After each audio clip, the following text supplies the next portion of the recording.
വലിയ സാന്നിധ്യം നാം ഇരിക്കുന്ന ഇടങ്ങളിലൊക്കെ ദൈവം പകരുമെന്ന് ഞാൻ വിശ്വസിക്കുകയാണ്. പ്രത്യേകാൽ ഇങ്ങനെ ഒരു മീറ്റിങ്ങിന് നേതൃത്വം നൽകുന്ന കർത്താവ് ദാസൻ എല്ലാ പ്രിയപ്പെട്ടവരെയും കർത്താവ് ധാരാളമായി അനുഗ്രഹിക്കട്ടെ എന്ന് ആത്മാർത്ഥമായി പ്രാർത്ഥിക്കുകയാണ്.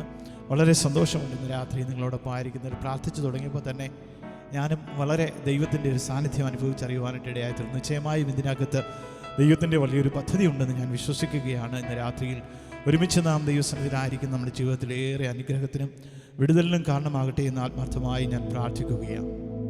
തുടർന്നുള്ള നിമിഷങ്ങൾ നാം ദൈവവചനത്തിൻ്റെ ചിന്തയിലേക്ക് പ്രവേശിക്കുമ്പോൾ ദൈവത്തിൻ്റെ ആത്മാവ് നമ്മോട് ഹൃദ്യമായി ഇടപെടുവാൻ നാം കേൾക്കുന്ന ദൈവിക ആലോചന നമ്മുടെ ജീവിതത്തിൽ അനുഗ്രഹമായി തീരുവാൻ പ്രാർത്ഥനയോടുകൂടെ ദൈവസന്നിധിയിലായിരിക്കണം. ഇന്ന് രാത്രിയിൽ നിങ്ങളുമായി ചിന്തിക്കുവാനായിട്ട് ദൈവത്തിൻ്റെ ആത്മാവ് എനിക്ക് നൽകിയ നിയോഗം വെളിപ്പാട് പുസ്തകം 3-ാം അധ്യായം അതിൻ്റെ 8-ാമത്തെ വാക്യമാണ്. ഞാനത് വായിക്കാം. ഞാൻ നിൻ്റെ പ്രവൃത്തി അറിയുന്നു. ഇതാ ഞാൻ നിൻ്റെ മുമ്പിൽ ഒരു വാതിൽ തുറന്നു വെച്ചിരിക്കുന്നു, അതാർക്കും അടച്ചുകൂടാ. നിനക്ക് അല്പമേ ശക്തിയുള്ളൂ എങ്കിലും നീ എൻ്റെ വചനം കാത്തു, എൻ്റെ നാമം നിഷേധിച്ചിട്ടില്ല. വായിച്ചൊരു വാക്യം നമുക്ക് ഏവർക്കും പരിചയമുള്ളതാണ്. ഇന്ന് രാത്രിയിൽ ദൈവത്തിൻ്റെ ആത്മാവ് വചനത്തിലൂടെ നമ്മോട് സംസാരിപ്പാൻ ദൈവസന്നിധിയിൽ പ്രാർത്ഥിക്കുക. പ്രത്യേകിച്ച് കർത്താവിൻ്റെ ദാസനെ ഈ മീറ്റിങ്ങിന് ക്ഷണിക്കുമ്പോൾ ഞാൻ ദൈവത്തോട് പ്രാർത്ഥിച്ചുകൊണ്ടിരുന്നപ്പോൾ ദൈവത്തിൻ്റെ ആത്മാവ് എനിക്ക് തന്ന ഒരു വാക്യമാണിത്. എന്നാൽ അതിനുശേഷമാണ് ഇതിൻ്റെ പോസ്റ്ററൊക്കെ കർത്താവിൻ്റെ ദാസന് അത് എനിക്ക് അയച്ചു തരാനിടയായിത്തീർന്നു. അതിനകത്ത് ദൈവം വാതിൽ തുറക്കുന്ന ദൈവമാണ്. ആമേൻ. ഓപ്പൺ ഡോർ എന്ന് പറഞ്ഞാണ് ഈ പോസ്റ്റർ തന്നെ. അപ്പോൾ എനിക്ക് ഒത്തിരി സന്തോഷം തോന്നി. കാരണം ഈ ദിവസങ്ങളിലൊക്കെ ഞാൻ ദൈവസന്നിധിയിൽ ധ്യാനിക്കുകയും പ്രാർത്ഥിക്കുകയും വീണ്ടും വീണ്ടും ദൈവത്തിൻ്റെ ആത്മാവ് എന്നോട് ഇടപെട്ടുകൊണ്ടിരുന്നൊരു വചനവേദഭാഗം തന്നെയാണ് ഇതിൻ്റെ തീമായിട്ടും എടുത്തിട്ടുള്ളത്. അതുകൊണ്ട് തന്നെ എനിക്ക് ഒന്നുകൂടെ കൺഫേമായി ഇന്ന് രാത്രിയിൽ ദൈവം നമ്മോട് സംസാരിക്കാൻ ആഗ്രഹിക്കുന്നതും ഇത് തന്നെയാണ്. ഒരു നിമിഷം കണ്ണുകളെ അടയ്ക്കാം. ഇന്ന് രാത്രി ആത്മാർത്ഥമായി ദൈവത്തോട് ഒരു നിമിഷം പ്രാർത്ഥിച്ചാട്ട് കർത്താവേ, അല്പനിമിഷം ഞങ്ങൾ ദൈവസന്നിധിയിൽ ചെലവഴിക്കുന്നത് ഞങ്ങളുടെ ജീവിതത്തിൽ ഏറെ അനുഗ്രഹത്തിനും വിടുതലിനും കാരണമാക്കണമേ എന്ന് ആത്മാർത്ഥമായി പ്രാർത്ഥിച്ചാട്ടെ. അശതാധിപൻ യേശുവിനോട് പറഞ്ഞൊരു വാക്കുണ്ട്, ഗുരു, അങ്ങൻ്റെ പുരയ്ക്കകത്ത് വരാൻ ഞാൻ യോഗ്യനല്ല. അങ്ങൊരു വാക്ക് കൽപ്പിച്ചാൽ മതി, എൻ്റെ ദാസന് സൗഖ്യം വരും. ഇന്ന് രാത്രിയിലും ഒരു പക്ഷേ തുടക്കം മുതൽ ഒടുക്കം വരെയുള്ളതായ വാക്കുകൾ നിങ്ങളോട് ഓരോരുത്തരുമുള്ള ദൂതൊന്നും ആയിരിക്കത്തില്ല. പക്ഷേ ഇതിനകത്തൊരു വാക്ക് ദൈവത്തിന് നിങ്ങളോട് അരുളി ചെയ്താൽ ആമേൻ, ഇന്ന് രാത്രി അത് അനുഗ്രഹമാകുമെന്ന് ഞാൻ വിശ്വസിക്കുകയാണ്. ആമേൻ. ഇന്ന് രാത്രിയിൽ നമുക്ക് വേണ്ടി വഴി തുറക്കുന്ന, വാതിൽ തുറക്കുന്ന ഒരു സർവശക്തനായ ദൈവം ഉണ്ട്. അത് ഇന്ന് രാത്രി നമ്മുടെ ഹൃദയത്തിനകത്ത് ആമേൻ ഒന്നും കൂടെ ആഴമായി ഉറപ്പിക്കപ്പെടുന്ന രാത്രിയായി മാറട്ടെ. Hallelujah. Oh Jesus, hallelujah, price Jesus. വഴി തുറക്കും അവൻ ആഴികളിൽ, വലങ്കൈ പിടിച്ചെന്നെ വഴി നടത്തും. വാതിലുകൾ പലതും അടഞ്ഞിടിലും വല്ലഭൻ പുതുവഴി തുറന്നിടും. ആമേൻ. ഹല്ലേലൂയ.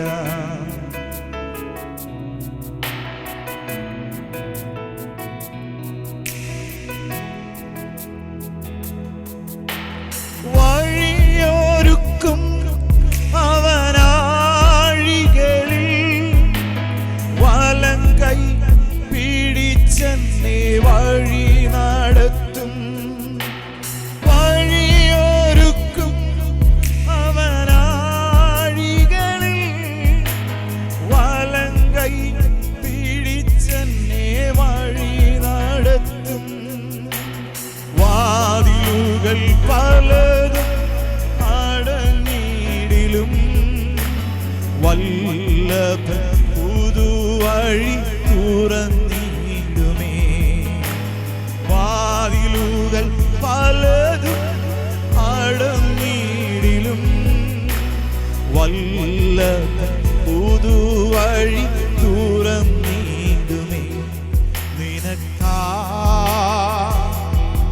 കരുതും അവൻ നല്ല ഓഹരി. നിനക്കാ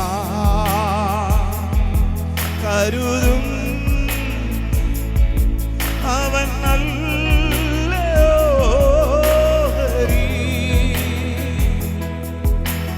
കഷ്ടങ്ങളിൽ നല്ല തുണയേശു. കണ്ണുനീരവൻ തുടയ്ക്കും.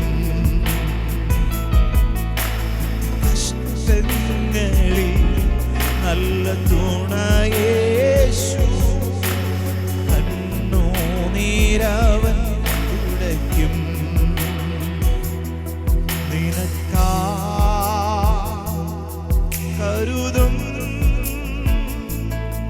അവൻ നല്ല ഓഹരി. നിനക്കാ കരുതും അവൻ നല്ല ഓഹരി. കഷ്ടങ്ങൾ നല്ല തുണയേശു.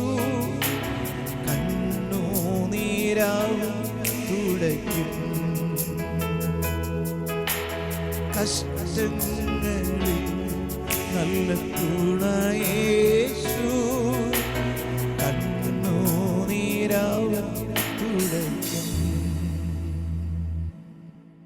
ഒരു നിമിഷം നമ്മുടെ കണ്ണുകളെ അടയ്ക്കാം. ദൈവസന്നിധിയിൽ ആത്മാർത്ഥമായി പ്രാർത്ഥിക്കാം. ഇന്ന് രാത്രിയിൽ വഴി തുറക്കുന്ന ഒരു ദൈവമുണ്ട്. നമുക്ക് വേണ്ടി വാതിൽ തുറക്കുന്ന ഒരു ദൈവമുണ്ട്. ഇന്ന് രാത്രിയിൽ ആ വിശ്വാസത്തോടെ ഒരു നിമിഷം കണ്ണുകൾ അടയ്ക്കാം. ദൈവസന്നിധിയിൽ പ്രാർത്ഥിക്കാം. ഞങ്ങളെ അത്യമായി സ്നേഹിക്കുന്ന ഞങ്ങളുടെ കർത്താവേ, സ്വർഗ്ഗസ്ഥ പിതാവേ, ഈ നല്ല രാത്രിക്കായി ഞങ്ങൾ നന്ദിയോടെ അങ്ങേക്ക് സ്തോത്രം ചെയ്യുക. ഈ സമയം കർത്താവിൻ്റെ സന്നിധിയിൽ വിവിധ ഇടങ്ങളിലായിരുന്നു കൊണ്ട് ഒരുമിച്ച് ദൈവത്തെ മഹത്വപ്പെടുത്തുവാൻ സ്വർഗത്തിലെ ദൈവം ഞങ്ങളുടെ ജീവിതത്തിൽ തരുന്ന നല്ല സാവകാശത്തിനായി നന്ദി നിറഞ്ഞ ഹൃദയത്തോട് ഞങ്ങൾ അങ്ങേക്ക് സ്തോത്രം ചെയ്യുന്ന കർത്താവേ, അവിടുത്തെ ദാസന്മാരാകുന്ന ഞങ്ങൾ അങ്ങയുടെ സന്നിധിയിലേക്ക് അടുത്ത് വരുമ്പോൾ അവിടുന്ന് ഞങ്ങളോട് കൃപ കാണിക്കുന്ന ദൈവമാകിയാൽ സ്തോത്രം. തിരുവഴുത്ത് ഞങ്ങൾ വായിക്കുന്നത് പോലെ ദാസൻ്റെ കണ്ണയജമാനൻ്റെ കയ്യിലേക്കും ദാസിയുടെ കണ്ണയജമാനത്തിയുടെ കയ്യിലേക്കും എന്ന പോലെ ഞങ്ങളുടെ കണ്ണ് ഞങ്ങളുടെ ദൈവത്തിങ്കിലേക്ക് അവിടുന്ന് ഞങ്ങളോട് കൃപ ചെയ്യുവോളം നോക്കിക്കൊണ്ടിരിക്കുമെന്ന് എഴുതിയിരിക്കുന്നത് പോലെ ഇന്ന് രാത്രിയിൽ അവിടുന്ന് ഞങ്ങളോട് കൃപ ചെയ്യുന്നത് വരെ അങ്ങയുടെ മുഖത്തേക്ക് നോക്കുവാൻ അവിടുന്ന് ഞങ്ങളെ സഹായിക്കണമേ കർത്താവേ. ഇന്ന് രാത്രിയിൽ തുടർന്നുള്ള നിമിഷങ്ങളിൽ ദൈവത്തിൻ്റെ ആത്മാവ് ഞങ്ങളോട് ഹൃദ്യമായി ആഴമായി ഇടപെടുവാനായി ഞങ്ങൾ പ്രാർത്ഥിക്കുന്നു. തിരുക്കരത്തിലേക്ക് ഞങ്ങളെ സമ്പൂർണ്ണമായി സമർപ്പിക്കുന്നു. അവിടുത്തെ വചനത്തിൽ നിന്ന് രാത്രി ഞങ്ങളോട് ഇടപെടണമേ. ആമേൻ. കർത്താവേ, ദൈവമേ, നീ ധാരാളം മഴ പെയ്ച്ച് ക്ഷീണിച്ചിരിക്കുന്നതിൻ്റെ അവകാശത്തെ തണുപ്പിക്കുന്ന ദൈവമെന്ന് എഴുതിയിരിക്കുന്നത് പോലെ ഇന്ന് രാത്രി ഞങ്ങൾ ക്ഷീണിച്ചിരിക്കുന്നുവെങ്കിൽ ഞങ്ങളായിരിക്കുന്നിടത്ത് അവിടുത്തെ ആത്മാവിൻ്റെ മഴ, വചനത്തിൻ്റെ മഴ ഇന്ന് രാത്രി പെയ്യിച്ച് ആമേൻ ക്ഷീണിച്ചിരിക്കുന്ന അവകാശത്തെ ഇന്ന് രാത്രി തണുപ്പിക്കുന്ന കൃപയ്ക്കായി ഞങ്ങൾ നന്ദി പറയുന്നു കർത്താവേ. Hallelujah, hallelujah. ആകാശത്ത് മഴയും ഹിമവും ഭൂമിയിൽ പെയ്തിട്ട് ആമേൻ ഫലവത്തായ വൃക്ഷസസ്യാദികളെ ആമേൻ വിളയിക്കുന്നത് പോലെ ആമേൻ തിന്മാൻ ആഹാരവും ആമേൻ ഹല്ലേലൂയ വിതപ്പാൻ വിത്തും വിളയിക്കുന്നത് പോലെ എൻ്റെ വചനമായിരിക്കും അത് വെറുതെ എൻ്റെ അടുക്കലേക്ക് മടങ്ങി വരാതെ ഞാൻ അയച്ച കാര്യം സാധിപ്പിക്കുക എനിക്കിഷ്ടമുള്ളത് നിവർത്തിക്കുകയും ചെയ്യുമെന്ന് എഴുതിയിരിക്കുന്നത് പോലെ ഇന്ന് രാത്രി അവിടുത്തെ വചനത്തിൻ്റെ ശക്തി ഞങ്ങളുടെ ജീവിതത്തിൽ വെളിപ്പെടുവാൻ ദൈവത്തിൻ്റെ ആത്മാവിൻ്റെ ആക്കണമേ കർത്താവേ. ഒരു മഴ ഭൂമി മാമി വലിച്ചു കുടിക്കുന്നത് പോലെ ഇന്ന് രാത്രി ഞങ്ങൾ കേൾക്കുന്ന വചനം ഞങ്ങളുടെ ഹൃദയത്തിനകത്ത് ആഴമായി പതിയുവാൻ ആമേ കഴിഞ്ഞ കാലഘട്ടങ്ങളിൽ ഞങ്ങൾ കേട്ട ചില വാഗ്ദത്തങ്ങളുടെ വിത്തുകൾ ഇന്ന് രാത്രി മുളച്ചു പൊന്തുന്ന നിമിഷങ്ങളായി മാറുവാൻ ദൈവാത്മാവിൻ്റെ ആക്കണമേ. മഹത്വമെല്ലാം അങ്ങേക്ക് അർപ്പിക്കുന്നു നസ്രയനായ യേശുവിൻ്റെ നാമത്തിൽ തന്നെ. ആമേൻ, ആമേൻ, ആമേൻ. എല്ലാവർക്കും ഒരു പ്രാവശ്യം കൂടെ വന്ദനം അറിയിക്കുകയാണ്. വേഗത്തിൽ ദൈവത്തിൻ്റെ ആത്മാവ് എനിക്ക് നൽകിയ ചില നിയോഗങ്ങൾ, ദൈവിക ആലോചനകൾ നിങ്ങളുമായി പങ്കുവെച്ച് പ്രാർത്ഥിക്കുവാനായിട്ട് ഞാൻ കർത്താവിൽ ശരണപ്പെടുകയാണ്. വെളിപ്പാട് പുസ്തകം 3-ാം അധ്യായം അതിൻ്റെ 8-ാമത്തെ വാക്യമാണ് ഇന്ന് രാത്രിയിൽ നാം ഒരുമിച്ച് ചിന്തിക്കുവാനായിട്ട് ആഗ്രഹിച്ച് വായിച്ചത്. ഞാൻ ഒരിക്കൽ കൂടെ ആ വാക്യം വായിക്കുകയാണ്. ഞാൻ നിൻ്റെ പ്രവൃത്തി അറിയുന്നു, ഇതാ ഞാൻ നിൻ്റെ മുമ്പിൽ ഒരു വാതിൽ തുറന്നു വെച്ചിരിക്കുന്നു, അത് ആർക്കും അടച്ചുകൂടാ. നിനക്കല്പമേ ശക്തിയുള്ളൂവെങ്കിലും നീ എൻ്റെ വചനം കാത്തു. ഏഷ്യ മൈനറിലുള്ളതായ 7 സഭകൾക്ക് പത്മോസ് ദ്വീപിൽ വെച്ച് ലഭിച്ചതായ വെളിപ്പാടുകൾ കൈമാറുന്ന യോഹന്നാൻ ഫിലദൽഫിയ സഭയ്ക്ക് സഭയുടെ ദൂതൻ എഴുതുക എന്ന് പറഞ്ഞ് 3-ാം അധ്യായം അതിൻ്റെ 7 മുതലുള്ളതായ വാക്യങ്ങളിൽ വളരെ ആധികാരികമായ ചില സന്ദേശങ്ങൾ സഭയ്ക്ക് കൈമാറുകയാണ്. 1-ാം സഭ മുതൽ ലവോദിക്ക സഭ വരെയുള്ളതായ കാലഘട്ടങ്ങൾ പഠിച്ചു കഴിഞ്ഞാൽ യേശു കർത്താവിൻ്റെ ഉൽപ്രാമണത്തിന് ശേഷമായിട്ടുള്ളതായ 7 കാലഘട്ടങ്ങൾ, ആ 7 കാലഘട്ടങ്ങളിലേക്കുള്ളതായ പ്രവചനങ്ങളാണ് ഈ പുസ്തകങ്ങളെന്ന് നമ്മൾ വായിക്കുന്നു. ഇന്ന് നമ്മൾ എത്തി നിൽക്കുന്നത് ലവോദിക്ക സഭയുടെ കാലഘട്ടത്തിലാണ്. പക്ഷേ വളരെ കഷ്ടതയുടെ തീച്ചുളയിലൂടെ കടന്നുപോയതായ ഫിലദൽഫിയ സഭയുടെ ദൂതന് എഴുതുക എന്ന് പറഞ്ഞു തുടങ്ങുന്ന ഭാഗങ്ങളിൽ ഇങ്ങനെ എഴുതിയിരിക്കുകയാണ്: വിശുദ്ധനും സത്യവാനും ദാവീദിന്റെ താക്കോലുള്ളവനുമായി ആരും അടയ്ക്കാതെ വണ്ണം തുറക്കുകയും ആരും തുറക്കാതെ വണ്ണം അടയ്ക്കുകയും ചെയ്യുന്നവൻ അരുളി ചെയ്യുന്നു. അങ്ങനെ അവിടെ എഴുതിയിരിക്കുന്നത് എന്ന് പറഞ്ഞാൽ ഇത് ആരാണ് തുറക്കുന്നത്, അല്ലെങ്കിൽ തുറക്കുന്ന ആളുടെ ശക്തി എന്താണെന്നാണ് ഇവിടെ എഴുതിയിരിക്കുന്നത്. അതായത് വിശുദ്ധൻ, സത്യവാൻ, ദാവീദിന്റെ താക്കോൽ കയ്യിലുള്ളവനായി അധികാരമുള്ള കർത്താവ് അരുളി ചെയ്യുകയാണ്. ആ അരുളി ചെയ്ത കാര്യങ്ങളാണ് ഇന്ന് രാത്രിയിലെ ചിന്തയ്ക്കായിട്ട് നാം ആമേൻ ഹല്ലേലൂയ തുടർന്ന് ഉള്ള നിമിഷങ്ങളിൽ സമയം ചെലവിടുന്നത്. ഈ സഭയ്ക്ക്, ഫിലദൽഫിയ സഭയ്ക്ക് ദൂതെഴുതുമ്പോൾ കർത്താവ് പറയുക, ഞാൻ നിന്റെ പ്രവൃത്തി അറിയുന്നു എന്ന് പറഞ്ഞാൽ നമ്മൾ ചെയ്യുന്നതെല്ലാം അറിയുന്ന ഒരു ദൈവമുണ്ട്. എന്നാൽ ഇതിന് തൊട്ട് മുമ്പുള്ള സഭയ്ക്ക്, സർദീസിലെ സഭയ്ക്ക് ദൂതെഴുതുമ്പോൾ പറയുകയാണ്, അതിൻ്റെ 2-ാമത്തെ വാക്യത്തിൽ ഇങ്ങനെ പറയുന്നുണ്ട്: ഞാൻ നിന്റെ പ്രവൃത്തി അറിയുന്നു. ആ പ്രവൃത്തി അറിയുന്നു എന്ന് പറഞ്ഞിട്ട് കർത്താവ് പറയും, ജീവനുള്ളവനെന്ന് നിനക്ക് പേരുണ്ടെങ്കിലും നീ മരിച്ചവനാ.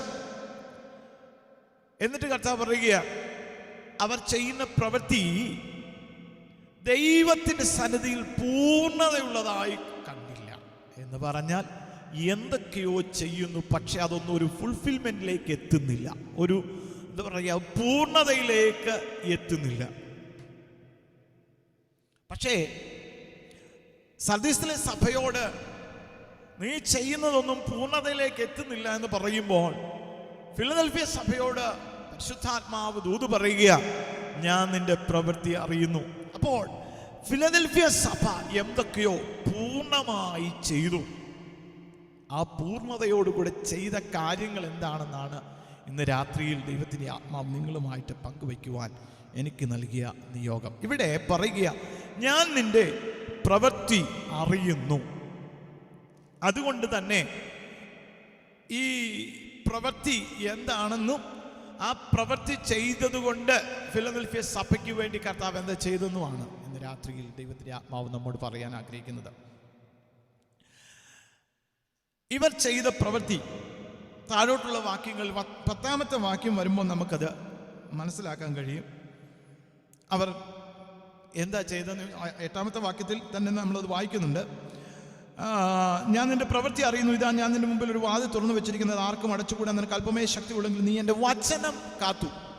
അപ്പോൾ അവർ ചെയ്ത ഒരു പ്രവൃത്തി എന്ന് പറയുന്നത് ദൈവത്തിൻ്റെ വചനം അവർ കാത്തു എന്ന് പറഞ്ഞാൽ ദൈവവചനം അവർ കേൾക്കുക മാത്രമല്ല, അതുപോലെ തന്നെ ജീവിക്കാനായിട്ട് ശ്രമിച്ചു, വചനത്തിൽ നിലനിന്നു. നമുക്കറിയാം, കർത്താവിൻ്റെ വചനം വിട്ടു പോകുന്ന ഒരുത്തനും ദൈവം ഇല്ലെന്ന് തന്നെയാണ് ദൈവവചനത്തിൽ പറയുന്നത്. അപ്പോൾ വചനം കാക്കുക, വചനം വിട്ട് ഇടത്തോട്ടോ വലത്തോട്ടോ മാറരുത്. പഴയ നിയമത്തിൽ പ്രത്യേകിച്ച് യഹൂദന്മാർക്ക് ദൈവം നൽകിയതായ നിയോഗം, ഞാൻ നിങ്ങളോട് ഇന്ന് കൽപ്പിക്കുന്ന ഈ വചനം നിന്റെ വായിൽ നിന്നും, നിന്റെ സന്തതിയുടെ വായിൽ നിന്നും, നിന്റെ സന്തതിയുടെ സന്തതിയുടെ വായിൽ നിന്നും നീങ്ങിപ്പോകരുതെന്ന എന്ന് പറഞ്ഞാൽ വചനം എപ്പോഴും ഹൃദ്യസ്ഥമാക്കുകയും ഒപ്പം ആ വചനത്തിനനുസരിച്ച് ജീവിക്കുകയും പ്രവർത്തിക്കുകയും ചെയ്യുക എന്ന് പറഞ്ഞാൽ അതിൻ്റെ അർത്ഥം ദൈവം നമുക്ക് തന്നിരിക്കുന്ന അളവുകോൽ വിശുദ്ധ വചനമാണ്. ഇനി ആര് പ്രസംഗിച്ചാലും എങ്ങനെ പ്രസംഗിച്ചാലും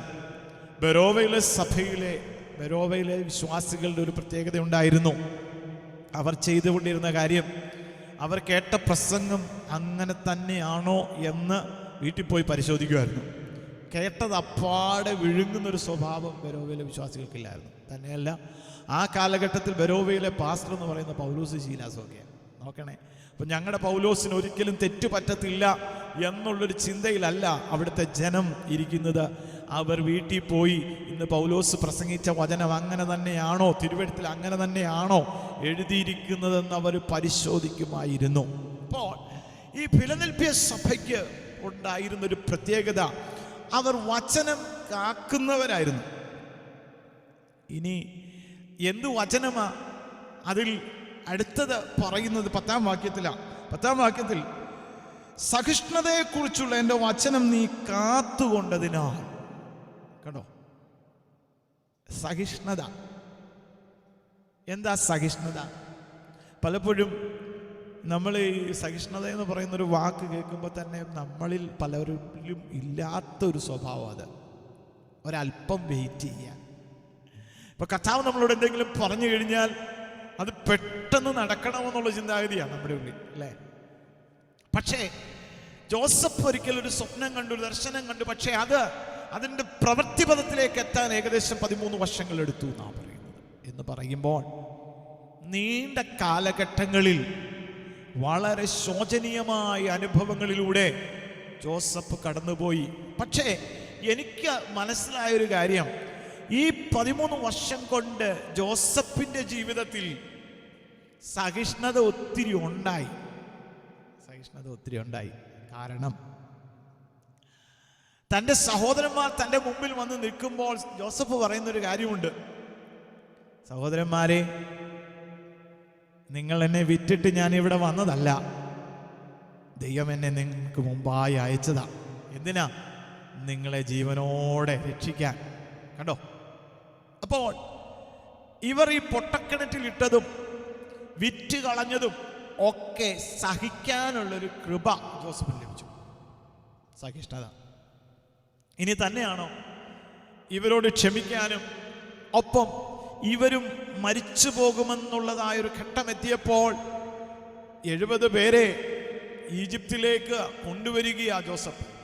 എന്ന് പറഞ്ഞാൽ ഇന്നലകളിലെ ചില തിക്താനുഭവങ്ങൾ, ഒറ്റപ്പെട്ട കാലഘട്ടങ്ങൾ, എല്ലാവരും വിറ്റതായ അനുഭവം, താൻ ഒരു തെറ്റും ചെയ്യാതെ ജയിലിൽ കിടന്നിട്ട് ശിക്ഷ അനുഭവിച്ചതും എല്ലാം ഓർക്കുമ്പോൾ വേണമെങ്കിൽ നമുക്കൊക്കെ പറയാം, അവന്മാരെന്നോട് കാണിച്ചത് ഇങ്ങനെയൊക്കെ ആയതുകൊണ്ടല്ലേ ഞാൻ ഇന്ന് ഈ അവസ്ഥയിൽ വന്ന് ചേർന്നത്. ഇന്ന് രാത്രി ഞാനൊരു കാര്യം പറയട്ടെ പ്രിയമുള്ളവരെ, ഈ കാലഘട്ടങ്ങളിലെല്ലാം ജോസഫിൻ്റെ ജീവിതത്തിൽ ദർശനത്തിന് വേണ്ടിയിട്ട് ഒരു സഹിഷ്ണുത ഉണ്ടായിരുന്നു. സഹിഷ്ണുത ഉണ്ടായിരുന്നെന്ന് പറയാൻ കാര്യം വേറൊന്നുമല്ല.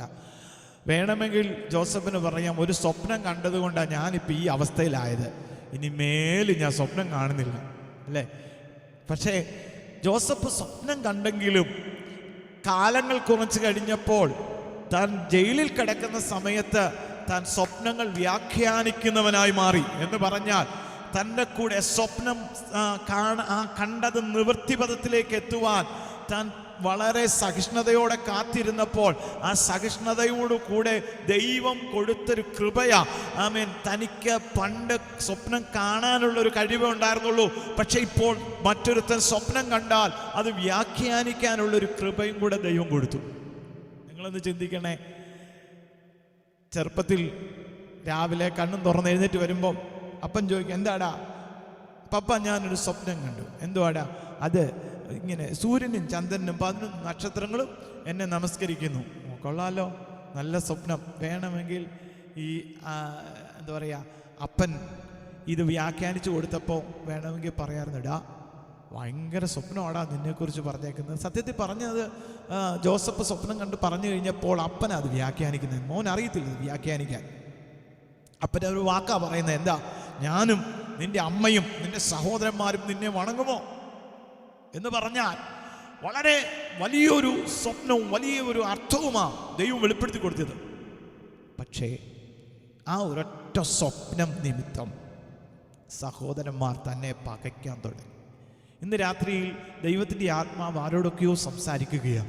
നിങ്ങളുടെ മേൽ ലഭിക്കപ്പെട്ടതായ ചില വാഗ്ദത്തങ്ങളും നിങ്ങളുടെ മേൽ പകരപ്പെട്ട ചില കൃപാവരങ്ങളും ചിലർ നിങ്ങളെ പകയ്ക്കാനും ചിലർ നിങ്ങളെ മാറ്റി നിർത്താനും ചിലർ നിങ്ങളെ ഒറ്റപ്പെടുത്താനും മുഖാന്തരമായി തീർന്നെങ്കിൽ അതിന് സ്തോത്രം പറഞ്ഞു തുടങ്ങണം. കാരണം അവൻ ഈ ദർശനത്തിൻ്റെ പൂർത്തീകരണത്തിലേക്ക് ജോസഫ് എത്തിയത് പൊട്ടക്കുഴിയിലൂടെയാണ്. അവൻ സ്വപ്നത്തിന്റെ പൂർത്തീകരണത്തിലേക്ക് ജോസഫ് എത്തിയത് അവൻ പൊത്തിപ്പേറിന്റെ ഭവനത്തിലൂടെയാ. സ്വപ്നത്തിന്റെ പൂർത്തീകരണത്തിലേക്ക് ജോസഫ് എത്തിയത് കാരാഗ്രഹത്തിലൂടെയാ. അങ്ങനെയാണെങ്കിൽ ഇന്ന് രാത്രിയിൽ ഇന്നലകളിൽ നാം കടന്നുപോയ ചില ശോധനയുടെ കാലഘട്ടത്തെ ഓർത്ത് ദൈവത്തിന് സ്തോത്രം ചെയ്യാൻ കഴിയുമോ?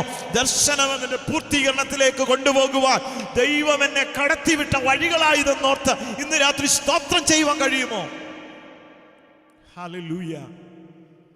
സഹിഷ്ണുത തൻ്റെ ജീവിതത്തിലുണ്ടായിരുന്നു. അതുകൊണ്ട് തന്നെ ആ ദർശനങ്ങളുടെ പൂർത്തീകരണത്തിലേക്ക് താൻ എത്തുകയും അത് പ്രാപിക്കുകയും ചെയ്തു. തന്നെയല്ല, ആ സഹിഷ്ണുത ഉണ്ടായിരുന്നത് കൊണ്ടാണ് ഈ സഹോദരന്മാരെ ഒന്ന് ഉൾക്കൊള്ളാൻ പിന്നീട് ആലോചിച്ച് നോക്കിക്കേ, ഇവര് തന്നോട് ചെയ്തതൊക്കെ ഓർത്ത് കഴിഞ്ഞു കഴിഞ്ഞാൽ നമ്മുടെ ജീവിതത്തിലാണെങ്കിൽ ഇതൊക്കെ മറക്കുമോ? നമ്മളാരെങ്കിലും മറക്കുമോ? എടാ ഒന്നുമല്ലേ രണ്ട് വാക്കെങ്കിലും പറയടാ, അന്നേ നീയൊക്കെ എന്നോട് കാണിച്ച് എൻ്റെ മനസ്സിൽ നിന്ന് പോയിട്ടില്ല, ഇപ്പൊ കണ്ടോ ഞാൻ ആരാണെന്ന് നിനക്ക് മനസ്സിലായോ? നമ്മൾ വേണമെങ്കിൽ അങ്ങനെ രണ്ട് വാക്കും കൂടി ചോദിക്കും അല്ലേ? പക്ഷേ ജോസഫ് അകത്ത് പോയി കരയുകയാണ്.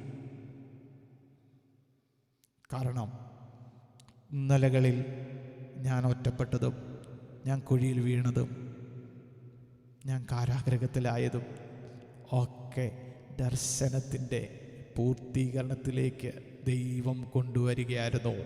Praise God. അപ്പോൾ രണ്ട് പ്രവൃത്തികളാണ് ഇവിടെ പറയുന്നത്. ഒന്ന്, വചനം കാക്കുക. ഇവിടെയും ജോസഫും വചനം കാത്തു അല്ലേ? പുത്തിപ്പേറിൻ്റെ വീട്ടിൽ വെച്ച് വേണമെങ്കിൽ ആരും അറിയത്തില്ല, അതിനകത്തൊന്നും വീണ് കഴിഞ്ഞാൽ ഒരിക്കലും അറിയത്തില്ല. അഥവാ പിടിച്ചാൽ തന്നെ രക്ഷപ്പെടാനുള്ള ഇഷ്ടം പോലെ വഴി അമ്മാമ്മയായിട്ട് തന്നെ ക്രമീകരിച്ചു കൊടുക്കും അല്ലേ? പക്ഷേ ജോസഫ് വചനം കാത്തു, ദൈവവചനത്തിന് വേണ്ടി നിന്നു. ഇനി നോക്കിക്കേ, സഹിഷ്ണുത ഉണ്ടായിരുന്നു. ഞാൻ സഹിഷ്ണുതയെക്കുറിച്ചൊരു ഉദാഹരണം മാത്രം പറഞ്ഞു എന്നുള്ളതേ ഉള്ളൂ. എബ്രായ ലേഖനം 10:35 നമ്മളിങ്ങനെ വായിക്കുന്നുണ്ടല്ലോ. ആമേൻ. എബ്രായ ലേഖനം 10-ാം അധ്യായം അതിന് 35-ാം വാക്യം ഇങ്ങനെ വായിക്കുന്നത്: അതുകൊണ്ട് മഹാപ്രതിഫലമുള്ള നിങ്ങളുടെ ധൈര്യം തള്ളിക്കളയരുത്. ദൈവേഷ്ടം ചെയ്ത് വാഗ്ദത്തം പ്രാപിപ്പാൻ സഹിഷ്ണുത നിങ്ങൾക്കേറെ ആവശ്യം. എന്ന് പറഞ്ഞാൽ വാഗ്ദത്തം പ്രാപിക്കണോ, സഹിഷ്ണുത ഏറെ ആവശ്യമാണ്. എന്തോ ഈ സഹിഷ്ണുത? ഇനി അത് പറയാതെ പോയി കഴിഞ്ഞാൽ കാര്യം നടക്കുകയില്ലല്ലോ. കഷ്ടത സഹിഷ്ണുതയെയും, സഹിഷ്ണുത സിദ്ധതയും, സിദ്ധത പ്രത്യാശ ഉളവാക്കുന്നു എന്നറിഞ്ഞ് നാം കഷ്ടങ്ങളിലും സന്തോഷിക്കുന്നു എന്നാണ് പൗലോസ് പറയുന്നത്. എന്ന് പറഞ്ഞാൽ എല്ലാത്തിൻ്റെ അടിസ്ഥാനം കഷ്ടത കേട്ടോ. ഈ കഷ്ടത കൂടെ വരുമ്പോൾ ഇതങ്ങ് ഓട്ടോമാറ്റിക്കലി നമ്മൾ അതുമായിട്ട് അങ്ങ് സെറ്റാകും. ഇപ്പം ഉദാഹരണം, നമ്മൾ എല്ലാ ദിവസവും ടൗണിൽ ഒരിടത്ത് ജോലി പോയി ചെയ്യാൻ പോകുന്നവരാണെന്ന് വിചാരിക്കുക. രാവിലെ നമ്മൾ ഇറങ്ങുമ്പോൾ നമുക്കറിയാം ട്രാഫിക് ഉണ്ടെന്ന്. ആദ്യത്തെ ദിവസം നമ്മൾ അവിടേക്ക് ജോലിക്ക് പോകുമ്പോൾ നമ്മുടെ ഉള്ളിൽ വലിയ പ്രയാസമുണ്ട്. കാരണം സമയത്ത് അങ്ങ് എത്താൻ പറ്റുമോ? അഥവാ 5 മിനിറ്റ് ലേറ്റായിട്ട് എത്തിയെങ്കിൽ നാളെ നമ്മൾ ഒരു 10 മിനിറ്റ് കൊണ്ട് മുമ്പേ നേരത്തെ ഇറങ്ങാനായിട്ട് ശ്രമിക്കും അല്ലേ? കാരണം നമുക്ക് കറക്റ്റ് ഓഫീസിലെത്തണം. ഇനി എല്ലാ ദിവസവും ഇത് തന്നെ അവസ്ഥ, ട്രാഫിക് ഇങ്ങനെ തന്നെയാണ്. നമ്മൾ ഓട്ടോമാറ്റിക്കലി ആ ട്രാഫിക്കുമായിട്ട് അങ്ങ് അഡ്ജസ്റ്റ് ആവും അല്ലേ? ഇപ്പോൾ ജീവിതത്തിൽ കഷ്ടത എന്ന് പറയുമ്പം നിങ്ങൾ വിചാരിക്കരുത് പട്ടിണിയും പരിതാഹവും മാത്രമാണെന്ന്. ദൈവനാമം നിമിത്തം നമ്മൾ മൗനമാകുന്ന പല സന്ദർഭങ്ങളുണ്ട്. വേണമെങ്കിൽ 2 തിരിച്ച് പറയാം, പക്ഷെ ഞാനൊരു ദൈവ പൈതൽ, എനിക്ക് പറയാൻ പാടില്ല എന്ന് പറഞ്ഞ് നമ്മൾ മൗനമാകുമ്പോഴും നമ്മൾ ഒരു തരം മാനസിക കഷ്ടത്തിൽ തന്നെയാണ്. മനസ്സിലാവുന്നുണ്ടോ? അപ്പോൾ ഈ കഷ്ടത സഹിഷ്ണുത ഉളവാക്കും എന്ന് പറഞ്ഞാൽ ഡെയിലി ഇതാകുമ്പോൾ ഇതുമായിട്ട് അങ്ങനെ അഡ്ജസ്റ്റ് ചെയ്ത് പോകാൻ പറ്റും. പൗലോസും ഒരിക്കലും ഇങ്ങനെ പ്രാർത്ഥിച്ച്, കർത്താവേ കഴിയുമെങ്കിൽ ഈ ശൂലം ഒന്ന് മാറ്റിത്തരണമെന്ന് പറഞ്ഞു. കർത്താവ് എന്താ പറഞ്ഞേ? എൻ്റെ കൃപ നിനക്ക് മതി, എൻ്റെ ശക്തി ബലഹീനതയിൽ തികഞ്ഞു വരുന്നതാണ് എന്ന് പറഞ്ഞാൽ കഷ്ടങ്ങളിലും ബലഹീനതകളിലുമൊക്കെ തികഞ്ഞു വരുന്നൊരു ദൈവശക്തി ദൈവം നമ്മുടെ അകത്ത് തന്നാൽ സഹിഷ്ണുത അത് നമ്മളെ പ്രത്യാശ ഉളവാക്കും, സിദ്ധത ഉണ്ടാക്കും. കഷ്ടത സഹിഷ്ണുതയും, സഹിഷ്ണുത സിദ്ധതയും. സിദ്ധത എന്ന് പറയുന്ന വാക്കിൻ്റെ അർത്ഥം സിദ്ധൌഷധം. നിങ്ങൾ കേട്ടിട്ടുണ്ടാവും സിദ്ധൌഷധം. അതായത് ഈ ആയുർവേദ വൈദ്യശാലയിൽ ചെന്നിട്ട് അവിടുത്തെ വൈദ്യരോട് ചോദിക്കണം, വൈദ്യരെ ഈ സിദ്ധൌഷധം എന്താണെന്ന് ചോദിക്കണം. അപ്പോൾ അദ്ദേഹം പറയും, അത് ഈ പരീക്ഷിച്ച് നോക്കിയിട്ട്, പലരിൽ പരീക്ഷിച്ചിട്ട് കൊള്ളാമെന്ന് തെളിയിക്കപ്പെട്ടതായ മരുന്നുകളെ സിദ്ധൌഷധം എന്ന് പറയുന്നത്. എന്ന് പറഞ്ഞാൽ പലതവണ പരീക്ഷിച്ച് നോക്കി കൊള്ളാം, ഈ രോഗത്തിനിത് ഉത്തമമാണ് എന്ന് ഉറപ്പുവരുത്തുന്ന മരുന്നുകളാണ് സിദ്ധൌഷധം. ഞാൻ ചോദിച്ചോട്ടെ, സിദ്ധൻ എന്ന് പറയാൻ എന്നെക്കുറിച്ചോ നിങ്ങളെക്കുറിച്ചോ കർത്താവിന് പറ്റുമെന്ന് തോന്നുന്നുണ്ടോ? ഇയ്യോബിനെ നോക്കിക്കേ, കർത്താവ് ചങ്കത്ത് കൈവച്ച് പിശാചിനോട് പറയണ്ട, ധൈര്യം ഉണ്ടെങ്കിൽ എൻ്റെ ദാസനായ ഇയ്യോബിനെ നിനക്ക് ചെയ്യാൻ പറ്റുന്നതെല്ലാം ചെയ്തു, പക്ഷേ അവൻ എന്നെ തള്ളി പറയത്തില്ല. ഉറപ്പുണ്ടായിരുന്നു കർത്താവിന്. കാരണം ഇയ്യോബിൻ്റെ ജീവിതത്തിൽ എന്തെല്ലാം പ്രതികൂലം വന്നാലും ഇയ്യോബ് ദൈവത്തെ തള്ളിപ്പറയത്തില്ലെന്ന് കർത്താവിന് ഉറപ്പുണ്ടായിരുന്നു. ഇന്ന് രാത്രി നമ്മുടെ ജീവിതത്തെ നോക്കിയിട്ട്, നമ്മളെ ഒന്ന് നോക്കിയിട്ട്, നമ്മളെ തന്നെ ഒന്ന് നോക്കിയിട്ട്, കർത്താവേ എന്നെക്കുറിച്ച് കർത്താവ് ഒരു സിദ്ധനാണെന്ന് പറയുമെന്ന് അങ്ങനെ നമുക്കൊന്ന് ചിന്തിക്കാൻ പറ്റുമോ? സ്വന്തം ഭാര്യ പോലും തന്നോട് വന്നിച്ച് പറയുന്നത് എന്താ? മനുഷ്യ, ഇനി ദൈവത്തെ പിടിച്ചോണ്ടിരിക്കാതെ പോയി ചത്തുകള എന്ന് പറയുമ്പോൾ ഇയ്യോബിന്റെ വിശ്വാസവും ഇവിടെ ചോദ്യം ചെയ്യപ്പെടുകയാണ്. എന്നിട്ടും താൻ പറയുന്നൊരു വാക്കുണ്ട്, നീ ഒരു പൊട്ടി സംസാരിക്കുന്നത് പോലെയാ സംസാരിക്കുന്നത് എന്ന് പറയുമ്പോൾ തനിക്ക് ദൈവത്തിലുള്ളതായ ആശ്രയം തമ്പുരാനു ചങ്കത്ത് കൈവച്ച് പറയാൻ പറ്റും ഇയ്യോബ് ഒരു സിദ്ധനാണെന്ന്. കാരണം ദൈവം പരീക്ഷിച്ച് നോക്കിയപ്പോൾ കൊള്ളാം എത്ര പ്രതിസന്ധി അവൻ്റെ ജീവിതത്തിൽ വന്നാലും അവൻ എന്നെ ഉപേക്ഷിക്കത്തില്ല, എൻ്റെ നാമം തള്ളി പറയത്തില്ല. Price God, praise God. ഇന്ന് രാത്രിയിൽ ഞാനൊരു കാര്യം പറയട്ടെ, ജീവിതത്തിൽ ഒരുപാട് പ്രതിസന്ധിയിലൂടെ നമ്മളേവരും കടന്നു പോയെന്ന് വന്നേക്കാം. പക്ഷേ ദൈവം നമ്മെ പരീക്ഷിക്കുമ്പോൾ സാഹചര്യങ്ങളുടെ പശ്ചാത്തലത്തിൽ കർത്താവിൻ്റെ നാമം നിഷേധിക്കുന്നവരാണോ നാം? കഷ്ടത സഹിഷ്ണുതയും, സഹിഷ്ണുത സിദ്ധതയും, സിദ്ധത പ്രത്യാശയും ഉളവാക്കുന്നു എന്നറിഞ്ഞ് നാം കഷ്ടങ്ങളിലും സന്തോഷിക്കുന്നു എന്ന് പറഞ്ഞാൽ ഇതിൻ്റെ എല്ലാം ബേസ് കഷ്ടതയാണ്. ഞാൻ കഷ്ടതയുടെ വക്താവൊന്നുമല്ല കേട്ടോ. പക്ഷേ കർത്താവ് നമ്മുടെ ജീവിതത്തിൽ പലർക്കും പല നിലവാരത്തിലാണ് നൽകിയിരിക്കുന്നത്. പലപ്പോഴും ഞാൻ പലർക്കും പറയാറുള്ള ഒരു കാര്യമുണ്ട്, പ്രോമിസ് എത്ര വലുതാണോ അതിനനുസരിച്ചായിരിക്കും പ്രോസസ്സ്. നമ്മളെക്കുറിച്ചുള്ള ദൈവിക പദ്ധതി എത്ര വലുതാണോ അതുപോലെയുള്ള ശോചനീയമായ അല്ലെങ്കിൽ അതുപോലെയുള്ള ശോധനകളിലൂടെ നമ്മൾ കടന്നു പോകേണ്ടി വരും. പക്ഷേ ഈ ശോധനയൊന്നും എന്നെയും നിങ്ങളെയും തകർക്കാനോ നശിപ്പിക്കാനോ ഒന്നും അല്ല. പൊന്നുപോലെ എന്നെയും നിങ്ങളെയും പുറത്തു കൊണ്ടുവരാൻ ദൈവം കടത്തിവിടുന്ന ശോധനകളാണെന്ന് ഇന്ന് രാത്രി തിരിച്ചറിയണം. ഹല്ലേലൂയ. അങ്ങനെ ഈ ഫിലദൽഫിയ സഭയെക്കുറിച്ച് കർത്താവ് പറയുന്നത്, നിങ്ങൾ എൻ്റെ വചനം കാത്തു, എൻ്റെ നാമം നിഷേധിച്ചിട്ടില്ല, അതുകൊണ്ട് ഞാൻ നിങ്ങൾക്ക് വേണ്ടി ഒരു വാതിൽ തുറക്കുകയാണ്. ആ വാതിൽ ഞാൻ തുറന്നതാണോ? ഉലകത്തിൽ ഒരു ശക്തിക്കും അത് അടയ്ക്കാൻ കഴിയത്തില്ലെന്നാണ് കർത്താവ് പറയുന്നത്. എന്ന് പറഞ്ഞാൽ ആരും തുറക്കാതെ വണ്ണം അടയ്ക്കുകയും ആരും അടയ്ക്കാതെ വണ്ണം തുറക്കുകയും ചെയ്യുന്നവൻ എന്ന് പറഞ്ഞാൽ, ദൈവം ഒരു വാതിൽ തുറന്നാൽ അത് ഒരു മനുഷ്യനും അടയ്ക്കാൻ കഴിയത്തില്ല.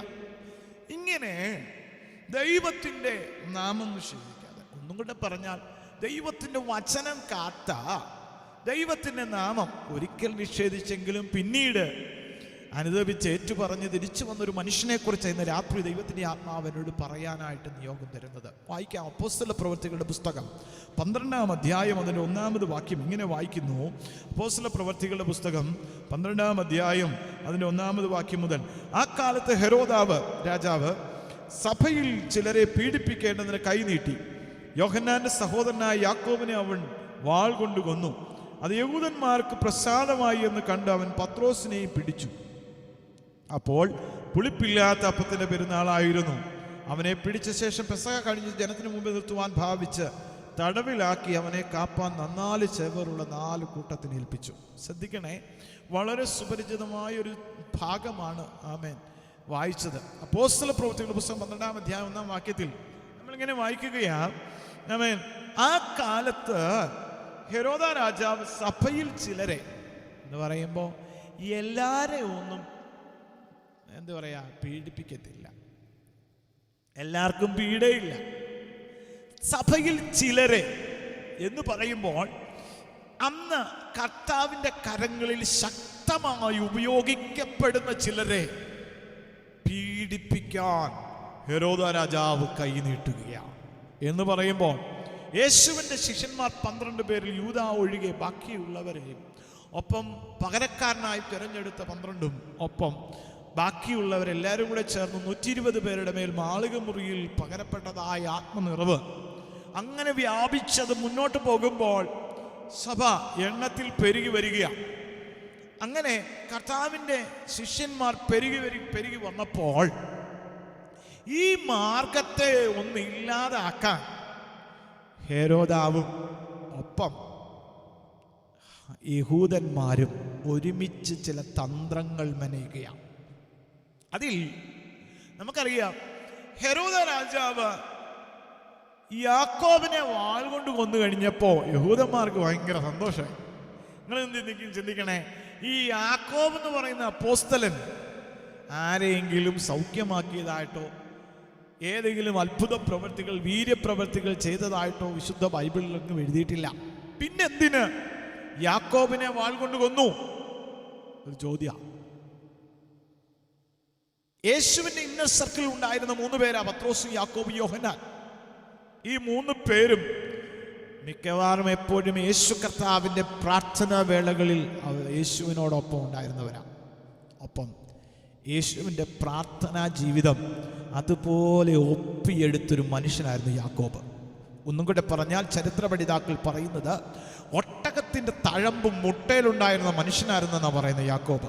എന്ന് പറഞ്ഞാൽ പ്രാർത്ഥനാ വീരനായിരുന്നു യാക്കോബ്. പ്രാർത്ഥനാ വീരനായ യാക്കോബിനെ ഒതുക്കിയാൽ ഈ മാർഗം തന്നെ ഇല്ലാതാകുമെന്ന് ഹെരോദാവ് വിചാരിച്ചു. അപ്പോൾ യഹൂദന്മാർക്ക് സന്തോഷമായി. കാരണം പ്രാർത്ഥിക്കുന്നവൻ്റെ തല പോയല്ലോ. അങ്ങനെയാണെങ്കിൽ ഈ മാർഗം അധികം മുന്നോട്ട് പോകത്തില്ല, ഈ ശുശ്രൂഷ അധികം മുന്നോട്ട് പോകത്തില്ല. പ്രാർത്ഥിക്കുന്നവൻ ഒതുങ്ങിയെങ്കിൽ, പ്രാർത്ഥിക്കുന്നവൻ ഇരുന്ന് പോയെങ്കിൽ, അല്ല അവൻ്റെ തല പോയാൽ ഈ മാർഗത്തെ ഇല്ലാതാക്കാമെന്ന് ശത്രു പണ്ടേ പദ്ധതിയിട്ടതാ. ഇന്ന് രാത്രിയിലും ഇതിനകത്തിരിക്കുന്ന ചിലരോട് ദൈവത്തിൻ്റെ ആത്മാവ് ദൂത് പറയുക, അവൻ പ്രാർത്ഥിക്കണമെന്ന് ആഗ്രഹമുണ്ട്, ആത്മാവിൽ പോരാടണമെന്ന് ആഗ്രഹമുണ്ട്, പക്ഷേ ഇരിക്കാൻ പറ്റുന്നില്ല. കാരണം പിശാചിനറിയാം പ്രാർത്ഥിച്ചാൽ അവൻ മുന്നോട്ട് പോകാമെന്നും പ്രാർത്ഥിച്ചാൽ ജയമുണ്ടെന്നും ഒക്കെ പിശാചിന് അറിയാവുന്നത് കൊണ്ട് പിശാച് ആ പ്രാർത്ഥനാ മണ്ഡലത്തെ തന്നെ പിടിച്ചുലയ്ക്കുകയാ. ഇന്ന് രാത്രി ആത്മാവിൽ ഒന്ന് കുതിച്ചു കയറാൻ കർത്താവേ, ഇന്നലകളിൽ ദൈവം എനിക്ക് തന്ന പ്രാർത്ഥനയുടെ ആത്മാവിനെ തിരിച്ചു പിടിക്കാൻ ഇന്ന് ഞാൻ തയ്യാറാണെന്ന് ആര് പറയാൻ തയ്യാറാകുന്നു, അവരുടെ മേൽ ദൈവം ആത്മാവിനെ പകരും. ഹല്ലേലൂയ. എന്ന് പറഞ്ഞാൽ ഈ പത്രോസ് അകത്താകുന്നതിന് മുമ്പേ അവൻ ആദ്യം പ്ലാൻ ചെയ്ത് പ്രാർത്ഥനാ മനുഷ്യനായി യാക്കോബിനെ കൊല്ലുകയാണ്. പ്രിയമുള്ളവരെ, ഒരുപക്ഷെ ഇന്ന് ഈ നിമിഷം എൻ്റെ അകത്തും നിങ്ങളുടെ അകത്തും ഈ പത്രോസും യാക്കോബും പോലെ 2 സ്വഭാവ സവിശേഷത ഉണ്ടെന്ന് വിചാരിക്കുക. പ്രാർത്ഥനാ മനുഷ്യനാകുന്ന യാക്കോബ് മരിച്ചുപോയാൽ ബാക്കിയുള്ളതെല്ലാം സ്വതവേ ഇല്ലാണ്ടായി പോകും. ശ്രദ്ധിക്കണേ, ഈ യാക്കോബിനെ വാൾ കൊണ്ട് കൊന്നപ്പോൾ യഹൂദന്മാർക്ക് പ്രസാദമായി എന്നറിഞ്ഞിട്ട് പത്രോസിനെ പിടിച്ച് കാരാഗ്രഹത്തിനകത്ത് കിട്ടും. അപ്പോൾ പുളിപ്പില്ലാത്ത അപ്പത്തിൻ്റെ പെരുന്നാളായിരുന്നു എന്നാണ് നമ്മൾ വായിക്കുന്നത്. ആ ഭാഗം നമ്മുടെ ബൈബിളിൽ എഴുതിയിരിക്കുന്നത് സത്യം പറഞ്ഞൊരു ഇച്ചിരി കൺഫ്യൂഷൻ ഉണ്ടാക്കും. അതുകൊണ്ട് ഇത് ഞാൻ സമകാലിക വിവർത്തനത്തിൽ, അതായത് ഹീബ്രുവിൽ നിന്നും ഗ്രീക്കിൽ നിന്നും ഡയറക്റ്റ് ട്രാൻസ്ലേറ്റ് ചെയ്തിരിക്കുന്ന ഒരു ഭാഗത്തേക്ക് ആ ഭാഗമൊന്ന് ഞാൻ വായിക്കാം. ഈ സമയത്താണ് ഹെരോദ രാജാവ് സഭാംഗങ്ങളിൽ ചിലരെ പീഡിപ്പിക്കാനായി പിടികൂടി തുടങ്ങിയത്. അയാൾ യോഹന്നാൻ്റെ സഹോദരനായ യാക്കോബിനെ വാൾ കൊണ്ട് കൊല്ലിച്ചു. അത് യഹൂദരെ ആനന്ദിപ്പിച്ചു എന്ന് കണ്ടപ്പോൾ അയാൾ പത്രോസിനെയും ബന്ധനത്തിലാക്കി. പുളിപ്പില്ലാത്ത അപ്പത്തിൻ്റെ പെരുന്നാളിലാണ് ഇത് സംഭവിച്ചത്. അയാൾ പത്രോസിനെ ബന്ധിച്ച് കാരാഗ്രഹത്തിലാക്കി എന്ന് പറഞ്ഞാൽ നമ്മുടെ സാധാരണ ബൈബിളിൽ എഴുതിയിരിക്കുന്നത് അത് പെസഹ അങ്ങനെയല്ലേ എഴുതിയിരിക്കുന്നത്. പത്രോസിനെ പിടിച്ചപ്പോൾ പുളിപ്പില്ലാത്ത അപ്പത്തിൻ്റെ പെരുന്നാൾ ആയിരുന്നു. അവനെ പിടിച്ച ശേഷം പെസഹ കഴിഞ്ഞിട്ട്, ആക്ച്വലി പെസഹ പുളിപ്പില്ലാത്ത അപ്പത്തിൻ്റെ പെരുന്നാൾ കഴിഞ്ഞിട്ടല്ല പെസഹ വരുന്നത്. അങ്ങനെയാണോ? അല്ല, അങ്ങനെയല്ല. അതായത് ആദ്യം പെസഹ പെരുന്നാളാണ്, അതിനുശേഷമാണ് പുളിപ്പില്ലാത്ത അപ്പത്തിൻ്റെ പെരുന്നാൾ വരുന്നത്. അങ്ങനെയല്ലേ നമ്മൾ വായിക്കുന്നത്. ലേവ്യ പുസ്തകം 23-ാം അധ്യായത്തിൽ അതുണ്ടല്ലോ. 23-ാം അധ്യായം 4-ാം വാക്യം. ഞാൻ ആ ഭാഗം ഒന്ന് വായിക്കാം. ലേവ്യ പുസ്തകം 23-ാം അധ്യായം അതിൻ്റെ 4-ാമത്തെ വാക്യം ഇങ്ങനെ വായിക്കുന്നു: അതത് കാലത്ത് വിശുദ്ധ സഭായോഗം വിളിച്ചു കൂട്ടേണ്ടുന്ന യഹോവയുടെ ഉത്സവങ്ങളാവിത്. 1-ാം മാസം 14-ാം തീയതി സന്ധ്യാസമയത്ത് യഹോവയുടെ പെസഹ. ആ മാസം 15-ാം തീയതി യഹോവയ്ക്ക് പുളിപ്പില്ലാത്ത അപ്പത്തിൻ്റെ പെരുന്നാൾ. കണ്ടോ, 7 ദിവസം പുളിപ്പില്ലാത്ത അപ്പം തിന്നേണം എന്ന് പറഞ്ഞാൽ പത്രോസിനെ പിടിച്ചു. അപ്പോൾ പെസഹ പെരുന്നാളായിരുന്നു. പെസഹ പെരുന്നാൾ കഴിയുമ്പോൾ പിന്നെ 7 ദിവസത്തേക്ക് പുളിപ്പില്ലാത്ത അപ്പത്തിന്റെ പെരുന്നാളാണ്. മനസ്സിലാവുന്നുണ്ടോ? അതായത് പെസഹ എന്ന് പറയുന്നത് മിസ്രൈമി അടിമത്തത്തിൽ നിന്ന് പുറത്തു വരാൻ ദൈവം മോശയ്ക്ക് കൊടുത്തതായ നിയോഗപ്രകാരം ആബീബ് മാസം 10-ാം തീയതി ഒരു ആടിനെ മാറ്റിക്കെട്ടി 14-ാം തീയതി അതിനെ അറുത്ത് അതിൻ്റെ രക്തമെടുത്ത് കട്ടിളക്കാലമേലും കുറുമ്പടിമേലും പരട്ടി സംഹാരകനിൽ നിന്ന് അവർ രക്ഷപ്പെടുകയാണ്. അത് പുതിയ നിയമത്തിൽ നൂറിന്റെ ലേഖനത്തിൽ 5-ാം അധ്യായത്തിന്റെ 7-8 വാക്യങ്ങളിൽ പൗലോസ് പറയുന്നുണ്ടല്ലോ, നമ്മുടെ പെസഹ കുഞ്ഞാടും അറുക്കപ്പെട്ടിരിക്കുന്നു, ക്രിസ്തു തന്നെ എന്ന് പറഞ്ഞാൽ യേശുവിൻ്റെ മരണത്തിന് അത് നിഴലാണ്. യേശുവിൻ്റെ രക്തം പിശാചിൻ്റെ അടിമത്തത്തിൽ നമ്മെ പുറത്തു കൊണ്ടുവരുവാനുള്ള ദൈവിക പദ്ധതിയായിരുന്നു. അങ്ങനെയാണെങ്കിൽ യേശുവിൻ്റെ രക്തത്താൽ പാപത്തിൽ നിന്നും പിശാചിൻ്റെ അടിമത്തത്തിൽ നിന്നും പുറത്തു വന്നതായ ജനം ആചരിക്കേണ്ടുന്ന ഒരു ഉത്സവം എന്ന് പറയുന്നത് പുളിപ്പില്ലാത്ത അപ്പത്തിൻ്റെ പെരുന്നാളാണ്. എന്ന് പറഞ്ഞാൽ പുളിപ്പ് പാടില്ല, ഉപദേശം അത് മായം ചേർക്കാൻ പാടില്ലെന്ന അർത്ഥം. മനസ്സിലാവുന്നുണ്ടോ? എന്ന് പറഞ്ഞാൽ പെസഹ കഴിഞ്ഞ് പുളിപ്പില്ലാത്ത അപ്പത്തിൻ്റെ പെരുന്നാളാ എന്ന് പറഞ്ഞാൽ വചനത്തിൻ്റെ എന്താ പറയുക, അനുസരണത്തിന്, അല്ലെങ്കിൽ പുളിപ്പില്ലാത്ത അപ്പം. യേശു കർത്താവ് ഒരിക്കൽ പറയുന്നുണ്ടല്ലോ, നിങ്ങൾ സദൂക്യരുടെയും പരീശന്മാരുടെയും പുളിച്ച മാവ് സൂക്ഷിച്ചോണം. അത് ദോശ ഉണ്ടാക്കുന്ന മാവിനെ കുറിച്ചല്ല യേശു പറയുന്നത്, അത് അവരുടെ ഉപദേശം, ലേവ്യരുടെ ഉപദേശം അതിനെ ലഘുവാക്കുക, ഉപദേശത്തിൽ മായം കലർത്തുക, ഇങ്ങനെ ഉപദേശം എന്താ പറയുക വളച്ചൊടിക്കുന്നതായ ഒരു കാലഘട്ടത്തിലാണ് നമ്മൾ എത്തി നിൽക്കുന്നത് അല്ലേ. പക്ഷേ ഈ പുളിപ്പില്ലാത്ത അപ്പത്തിൻ്റെ പെരുന്നാളായതുകൊണ്ട് പത്രോസിനെ കൊല്ലാൻ പറ്റിയില്ല. ഇന്ന് രാത്രി ഞാനൊരു കാര്യം പറയാം. അവൻ യേശുവിൻ്റെ രക്തത്താൽ വീണ്ടെടുക്കപ്പെട്ട് വിശുദ്ധിയുടെയും വേർപാടിൻ്റെയും ഉപദേശം അനുസരിച്ച് ജീവിക്കുന്ന ഒരു വ്യക്തിയാണോ നാം, നമ്മളെ തൊടാൻ ഒരു ശക്തിക്കും കഴിയുകയില്ലെന്നാണ് ഇന്ന് രാത്രി പറയുന്നത്.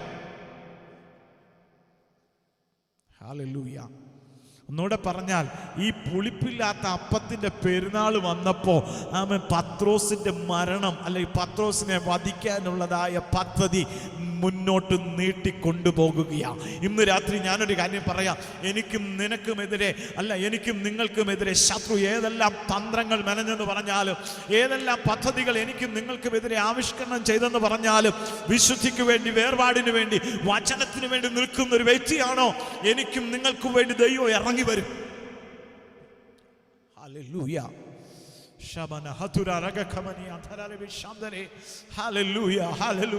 ഇന്ന് രാത്രി ആമേൻ വചനത്തിന് വേണ്ടി നിന്നത് വെറുതെ ആയോ? ആമേൻ, ഞാൻ ദൈവ വചനത്തിന് വേണ്ടി ഇത്രയും നാൾ നിന്നു, എനിക്കൊരു പ്രയോജനം ഉണ്ടായില്ല, എന്തുകൊണ്ടാ കർത്താവേ എന്നൊക്കെ ചോദിക്കുമ്പോൾ ഇന്ന് രാത്രി ഞാനൊരു കാര്യം പറയാം. ആമേൻ, വിശുദ്ധിയുടെ ഉപദേശത്തിന് വേണ്ടി, വേർപാടിൻ്റെ ഉപദേശത്തിന് വേണ്ടി ആര് നിന്ന അവന് വേണ്ടി ആമേൻ ദൈവം ഇറങ്ങി വരും. അവൻ തുറക്കും വാതിൽ. ഹല്ലേലൂയ. നോക്കണേ, പുളിപ്പില്ലാത്ത അപ്പത്തിൻ്റെ പെരുന്നാളായതുകൊണ്ട് ഈ വിസ്താരവും വധശിക്ഷയൊക്കെ വെച്ചിരുന്നു മുന്നോട്ട് പോയി. അതും പത്രോസിനെ ഇങ്ങനെ കാരാഗ്രഹത്തിൽ സൂക്ഷിച്ചു വരികയാണ്. കാരണം ഈ പുളിപ്പില്ലാത്ത അപ്പത്തിൻ്റെ പെരുന്നാൾ, 7 ദിവസത്തെ പെരുന്നാൾ ഒന്ന് കഴിഞ്ഞിട്ട് വേണം ഇതൊന്ന് ചെയ്യാൻ. Price God, praise God. ഇങ്ങനെ പുളിപ്പില്ലാത്ത അപ്പത്തിൻ്റെ പെരുന്നാളിൻ്റെ ദിവസങ്ങളിൽ ഇങ്ങനെ ഈ പത്രോസ് കാരാഗ്രഹത്തിനകത്ത് കിടക്കുമ്പോൾ ദൂതൻ ആ കാരാഗ്രഹത്തിനകത്തേക്ക് ഇറങ്ങുകയാണ്. നിങ്ങൾ എത്ര പേര് ദൂതൻ്റെ സാന്നിധ്യം അനുഭവിച്ചിട്ടുണ്ട്? ഹല്ലേലൂയ. ഇന്നും ദൈവം ദൂതനെ ഇറക്കണമെന്ന് വെച്ചാൽ ദൈവം ഇറക്കും. ഞാൻ അങ്ങനെ ഒരു അനുഭവം എൻ്റെ ജീവിതത്തിൽ എനിക്ക് ഉണ്ടായിട്ടുണ്ട് കേട്ടോ.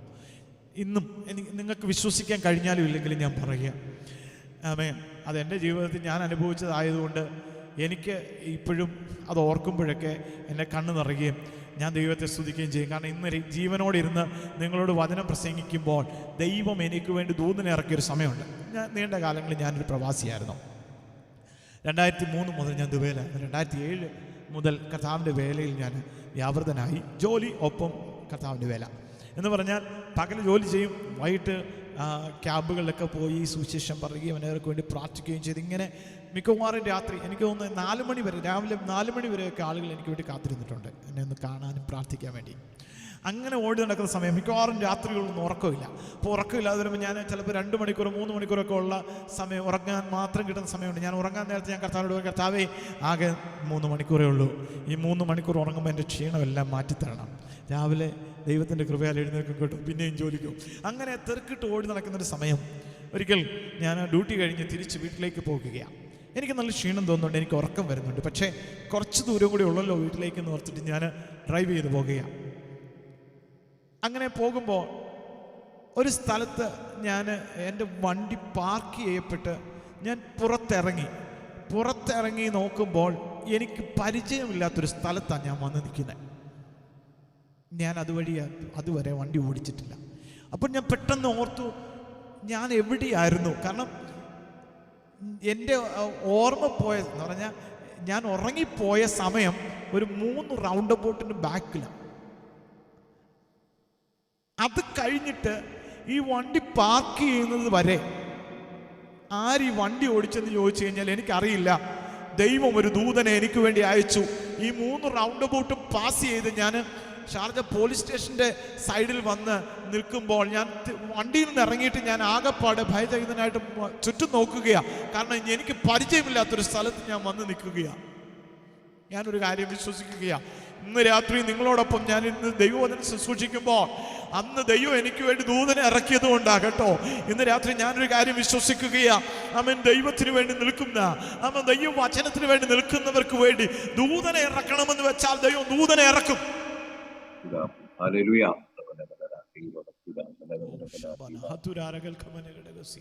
ഇവിടെ പത്രോസിന് വേണ്ടി കർത്താവ് ഒരു ദൂതനെ ഇറക്കുകയാണ്. ആദ്യം ഒരു അറയിൽ ഒരു വെളിച്ചം പ്രകാശിച്ചു. അതിനുശേഷം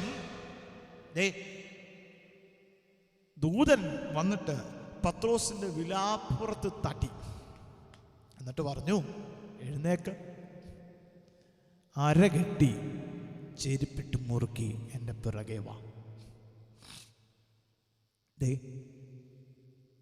ഈ പത്രോസ് അപ്പോൾ അരയൊക്കെ അയച്ച് എന്ന് പറഞ്ഞാൽ നല്ല ക്ഷീണമുണ്ട്, ഉറങ്ങാനായിട്ട് കിടക്കുകയാണ്. ചെരുപ്പൊക്കെ ഊരി സമാധാനമായിട്ട് കിടന്നുറങ്ങുകയാണ്. ഞാനിങ്ങനെ ചിന്തിക്കുക, എന്തുകൊണ്ട് ഇത്രയും സമാധാനത്തോടെ ഇദ്ദേഹത്തിന് ഉറങ്ങാൻ പറ്റി? വേറൊന്നുമല്ല, ഈ അര കെട്ടാൻ പറയുമ്പോൾ മറ്റൊരു കാര്യം കൂടെ ഞാൻ നിങ്ങളെ ഓർപ്പിക്കാം.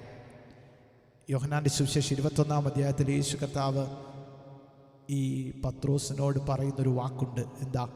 നീ അര കെട്ടും, നീ കൈ നീട്ടും, മറ്റൊരുത്തൻ നിൻ്റെ അര കെട്ടി നിന്നെ ഇഷ്ടമില്ലാത്തയിടത്തേക്ക് കൊണ്ടുപോകും എന്ന് പറഞ്ഞാൽ അതിൻ്റെ അർത്ഥം എന്താണെന്നറിയാമോ? ആമേൻ. എന്ന് പറഞ്ഞാൽ അതിൻ്റെ അർത്ഥം കർത്താവ് എന്നോട് പറഞ്ഞ സമയമൊന്നും ആയിട്ടില്ല. ഏത്? ഞാൻ കൈ നീട്ടി വേറൊരുത്തൻ എൻ്റെ അരമുറുക്കി കൊണ്ടുപോകണമെങ്കിൽ എനിക്ക് നല്ല പ്രായമാകണം. ആ കാലഘട്ടമാകാതെ ഈ ഹെരോദാവിനല്ല, ഈ യഹൂദന്മാർക്കോ മറ്റാർക്കും എന്നെ തൊടാൻ കഴിയത്തില്ലെന്നുള്ളൊരു ഉറപ്പും കൂടെ പത്രോസിൻ്റെ അകത്തുണ്ടായി. ഇന്ന് രാത്രി വിശ്വാസത്തോടെ പറ, ആമേൻ, എൻ്റെ മേലും, ആമേൻ, എൻ്റെ കുടുംബത്തിൻ്റെ മേലും, എൻ്റെ മേലും, എൻ്റെ ഭാര്യയുടെ മേലും, എൻ്റെ മേലും, എൻ്റെ കുഞ്ഞുങ്ങളുടെ മേലും ദൈവം അറിയിച്ചിട്ടുള്ള വാഗ്ദത്തങ്ങൾ നിറവേറാത്തിടത്തോളം കാലം ആമേൻ എനിക്കെതിരെ ഉണ്ടാക്കുന്ന ഒരായുധവും ഫലിക്കത്തില്ലെന്ന് ഇന്ന് രാത്രി വിളിച്ചു പറ. ഹല്ലേലൂയ. പത്രോസ് സമാധാനത്തോടെ കിടന്നുറങ്ങുകയാ. അങ്ങനെ കിടന്നുറങ്ങുമ്പോൾ ദൂതൻ തട്ടി എഴുന്നേൽപ്പിച്ചിട്ട് പറയാ, ഇനി ഉറങ്ങിയതൊക്കെ മതി, എഴുന്നേക്കാം. അര കെട്ടി. എന്താ അര? നമുക്ക് അറിയാം, എഫേസ്യ ലേഖനം 6-ാം അധ്യായത്തിനകത്ത് പൗലോസ് അപ്പോസ്തലൻ പറയുന്നുണ്ടല്ലേ, ആമേൻ, നമുക്കുള്ള പോരാട്ടം ജഡരക്തങ്ങളോടല്ല, വാഴ്ചകളോടും അധികാരങ്ങളോടും ഈ അന്ധകാരത്തിൽ ലോകാധിപതിയോട് സ്വലോകങ്ങളുടെ ദുഷ്ടാത്മസേനയോടുമാണെന്നൊക്കെ പറയുമ്പോൾ ആമേൻ പൗലോസ് പറയുന്നൊരു കാര്യമുണ്ട്, നിങ്ങളുടെ അരയ്ക്ക് സത്യം കെട്ടണം, നീതി എന്ന കവചം വേണം.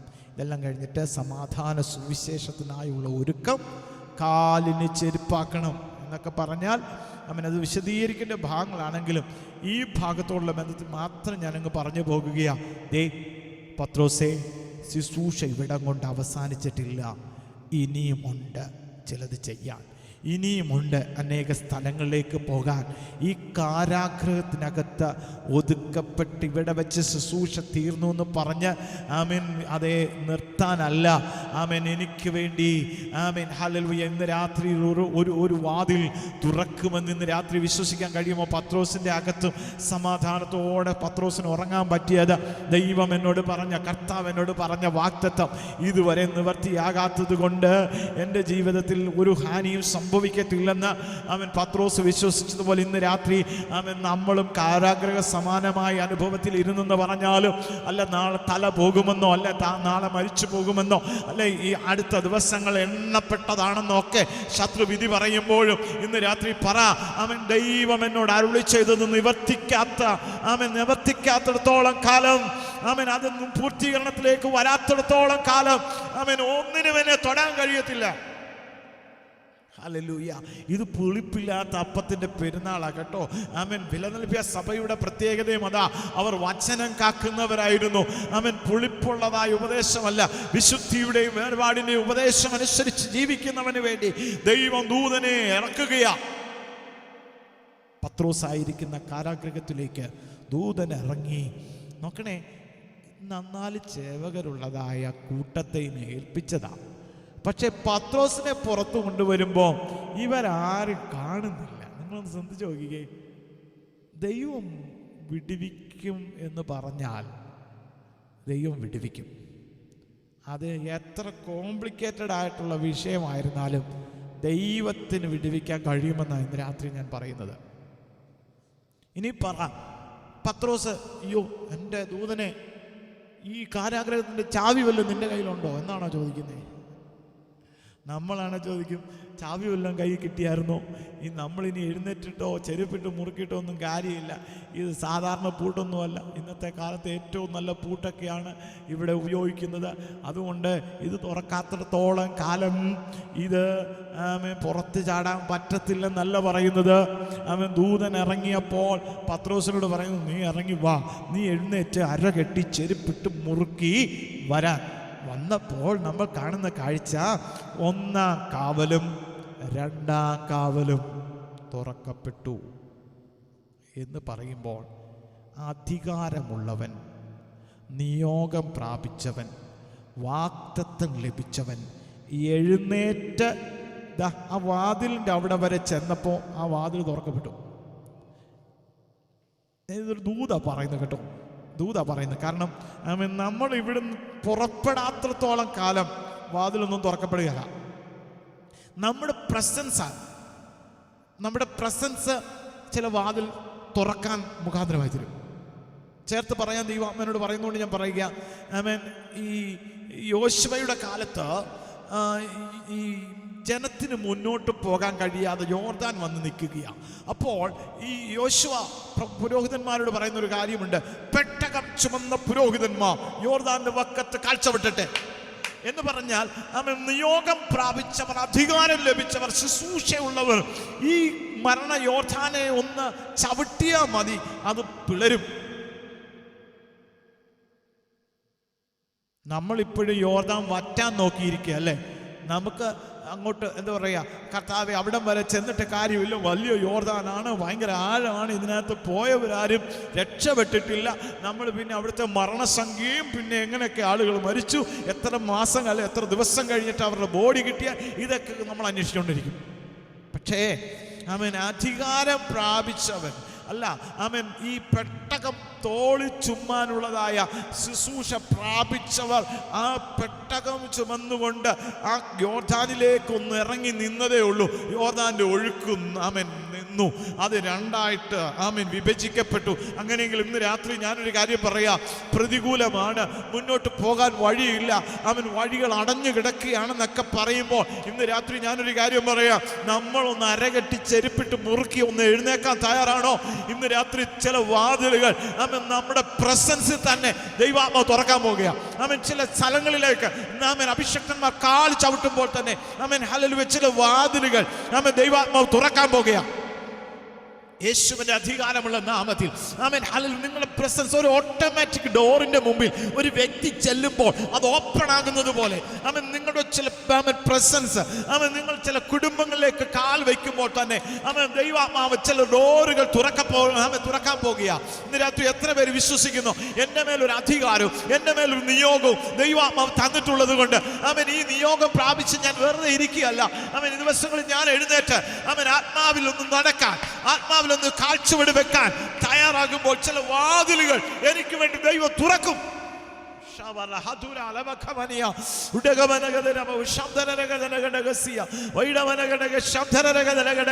ഇന്ന് രാത്രി ദൈവത്തിന്റെ ആത്മാവ് ചിലരുടെ മേലായൊരു നിയോഗം തരികയാകട്ടോ.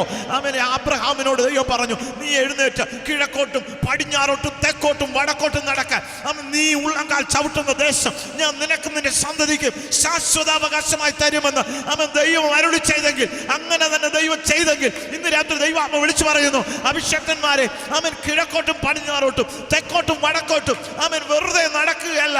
ആമേൻ ദൈവാത്മാവിന്റെ നിയോഗത്തോടു കൂടിയാണ് നടക്കുന്നതെങ്കിൽ ആമേൻ ദൈവം ചില ദേശങ്ങളെ അവകാശമാക്കി, ആമേൻ ദൈവം ചില ഭവനങ്ങളെ അവകാശമാക്കി തരാൻ ഇന്ന് രാത്രി ദൈവത്തിന് മനസ്സുണ്ട്. എന്നോട് ചോദിച്ചു കൊള്ളുക, ആമേൻ ഞാൻ ജാതികളെ അവകാശമായും ഭൂമിയുടെ അറ്റങ്ങളെ കൈവശമായും തരുമെന്ന് ആമേൻ ദൈവം ആമേൻ ഹല്ലേലൂയ അതേ സങ്കീർത്തനക്കാരൻ മുഖാന്തരം പറയുമ്പോൾ ആമേൻ ഞാനൊരു നിർണയം പ്രസ്താവിക്കുകയാ. എന്താ നിർണയം? ഞാൻ നിന്നെ ജനിപ്പിച്ചിരിക്കുകയാണ്. ഇന്ന് രാത്രി എന്നെയും നിങ്ങളെയും ദൈവം തിരഞ്ഞെടുത്തതാണെന്ന് ഉറപ്പുണ്ടോ? ആമേൻ അത് കർത്താവിനോടുള്ള ബന്ധത്തിൽ വെളിപ്പാടാണെങ്കിലും അത് എന്നോടും നിങ്ങളോടുമുള്ള ദൈവിക നിയോഗം കൂടിയാ. എന്താ? ഇന്ന് ഞാൻ നിന്നെ ജനിപ്പിച്ചിരിക്കുകയാണ്.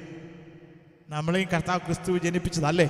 അങ്ങനെയാണെങ്കിൽ നമ്മൾ ചോദിക്കുമ്പോൾ അല്ല ആമേൻ നമ്മൾ കർത്താവിനോട് പറയാം, കർത്താവ് എനിക്ക് ഇന്ന ദേശം, എനിക്കിന്ന ഭവനം എനിക്ക് തരണമെന്ന് പറഞ്ഞാൽ കർത്താവ് പറഞ്ഞാൽ എന്നോട് ചോദിച്ചു കൊടുക്കുക, ഞാൻ ജാതികളെ അവകാശമായും ഭൂമിയുടെ അറ്റങ്ങളെ കൈവശമായും തരാമെന്നാണ് കർത്താവ് പറഞ്ഞു.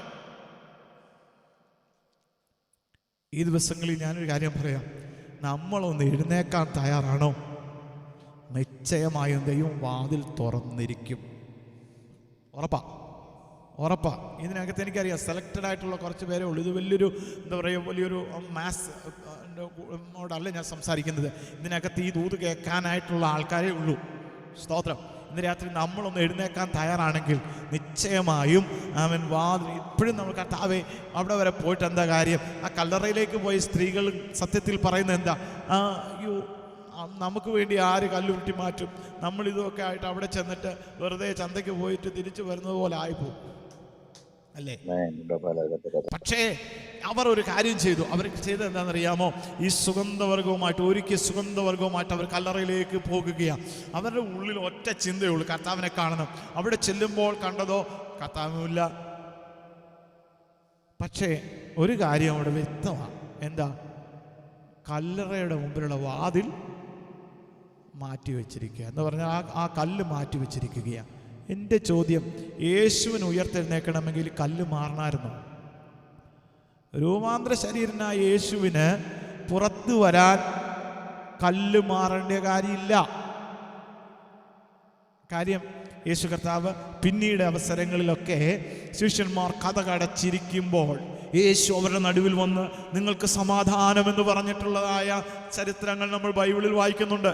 എന്ന് പറഞ്ഞാൽ രൂപാന്തര ശരീരനായി ഉയർത്തെഴുന്നേറ്റ് യേശുവിന് സഞ്ചരിക്കാൻ കതകോ വാതിലോ ഒന്നും ആവശ്യമില്ല. പക്ഷേ ഈ കല്ല് ഉരുട്ടി മാറ്റിയതിൻ്റെ കാരണം വേറൊന്നുമല്ല, എനിക്ക് വേണ്ടി ആര് കല്ലുരുട്ടി മാറ്റുമെന്നുള്ള ചോദ്യത്തിനൊരു ഉത്തരവും കൂടിയായിരുന്നു അത്. എന്ത്? ആമേൻ സ്ത്രീകൾ അവിടെ ചെല്ലുമ്പോൾ ആ കല്ലുരുട്ടി മാറ്റി വെച്ചിരിക്കുന്നത് അവർ കണ്ടു. ഇന്ന് രാത്രി ഞാനൊരു കാര്യം പറയാം, ആമേൻ അവിടെ ചെന്നിട്ട് ഒരു കാര്യമില്ലെന്ന് പറഞ്ഞ് ഒഴിവാകാനല്ല ഇന്ന് രാത്രി ദൈവത്തിൻ്റെ ആത്മാവ് എന്നെക്കുറിച്ച് നിങ്ങളെക്കുറിച്ചും ആഗ്രഹിക്കുന്നത്. ആത്മാവിശ്വാസത്തോടുകൂടെ ആമേൻ ഹല്ലേലൂയ വിശ്വാസത്തിൻ്റെ ചുവടുകൾ വെക്കുമ്പോൾ ആമേൻ ഹല്ലേലൂയ എനിക്കും നിങ്ങൾക്ക് മുമ്പിൽ ചോദ്യചിഹ്നമായി നിൽക്കുന്ന ചിലത് ആമേൻ അവിടെ നിന്ന് മാറി പോകുന്ന ഒരു വെളിപ്പാട് ഇന്ന് രാത്രി ദൈവാത്മാവ് കൈമാറുകയാണ്. ആമേൻ പലതിനെയും ഭയപ്പെടുന്നുണ്ട്. അവിടെ വരെ ചെന്നാൽ ഈ വാതിൽ എങ്ങനെ തുറക്കുമെന്നൊക്കെ ചിന്തിക്കുമ്പോൾ ഇന്ന് രാത്രി ദൈവാത്മാവ് വിളിച്ചു പറയുകയാണ്, ആമേൻ നമ്മുടെ പ്രസൻസ് തന്നെ ചില വാതിലുകൾ തുറക്കപ്പെടാനായിട്ട് മുഖാന്തരമായി തീരും. Jesus hallelujah ശകരമന ഹതുരാലകൽഖമനഘടകസി. പത്രോസ് ഈ ദൂതനുമായിട്ട് നടക്കുമ്പോൾ നിങ്ങൾ ചിന്തിക്കണം, ഒന്നാം കാവലും രണ്ടാം കാവലും കടന്നു. പട്ടണവാതിക്കൽ ഇരുമ്പ് വാതിക്കൽ അവരെത്തി. അങ്ങനെയല്ല നമ്മൾ വായിക്കുന്നത്. ആമേൻ. ഒന്നാം കാവലും രണ്ടാം കാവലും കടന്ന് പട്ടണത്തിൽ ചെല്ലുന്ന ഇരുമ്പ് വാതിക്കൽ എത്തി. അത് അവർക്ക് സ്വതവേ തുറന്നു.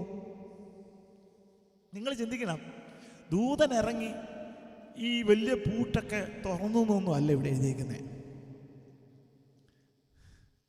ഏതാ? ദൂതൻ വേറെ താഴിട്ടു, അല്ലെ വേറെ താക്കോലിട്ട് അത് തുറന്നൊന്നും അല്ല. ഞാൻ വിശ്വസിക്കുന്നത് അവർ രണ്ടുപേരും, ദൂതനും ഈ പത്രോസും നടന്നു. അവരുടെ പ്രസൻസിന്റെ മുമ്പിൽ ആ വാതിൽ തുറക്കപ്പെടാനിടയായി. ഇന്ന് രാത്രി എനിക്ക് നിങ്ങളുമായിട്ട് പങ്കുവെക്കാനുള്ള നിയോഗം, നിങ്ങളുടെ പ്രസൻസ് ചില പൂട്ടുകളെ തുറക്കാൻ കഴിവുള്ളത്. സ്തോത്രം, സ്തോത്രം, സ്തോത്രം, സ്തോത്രം.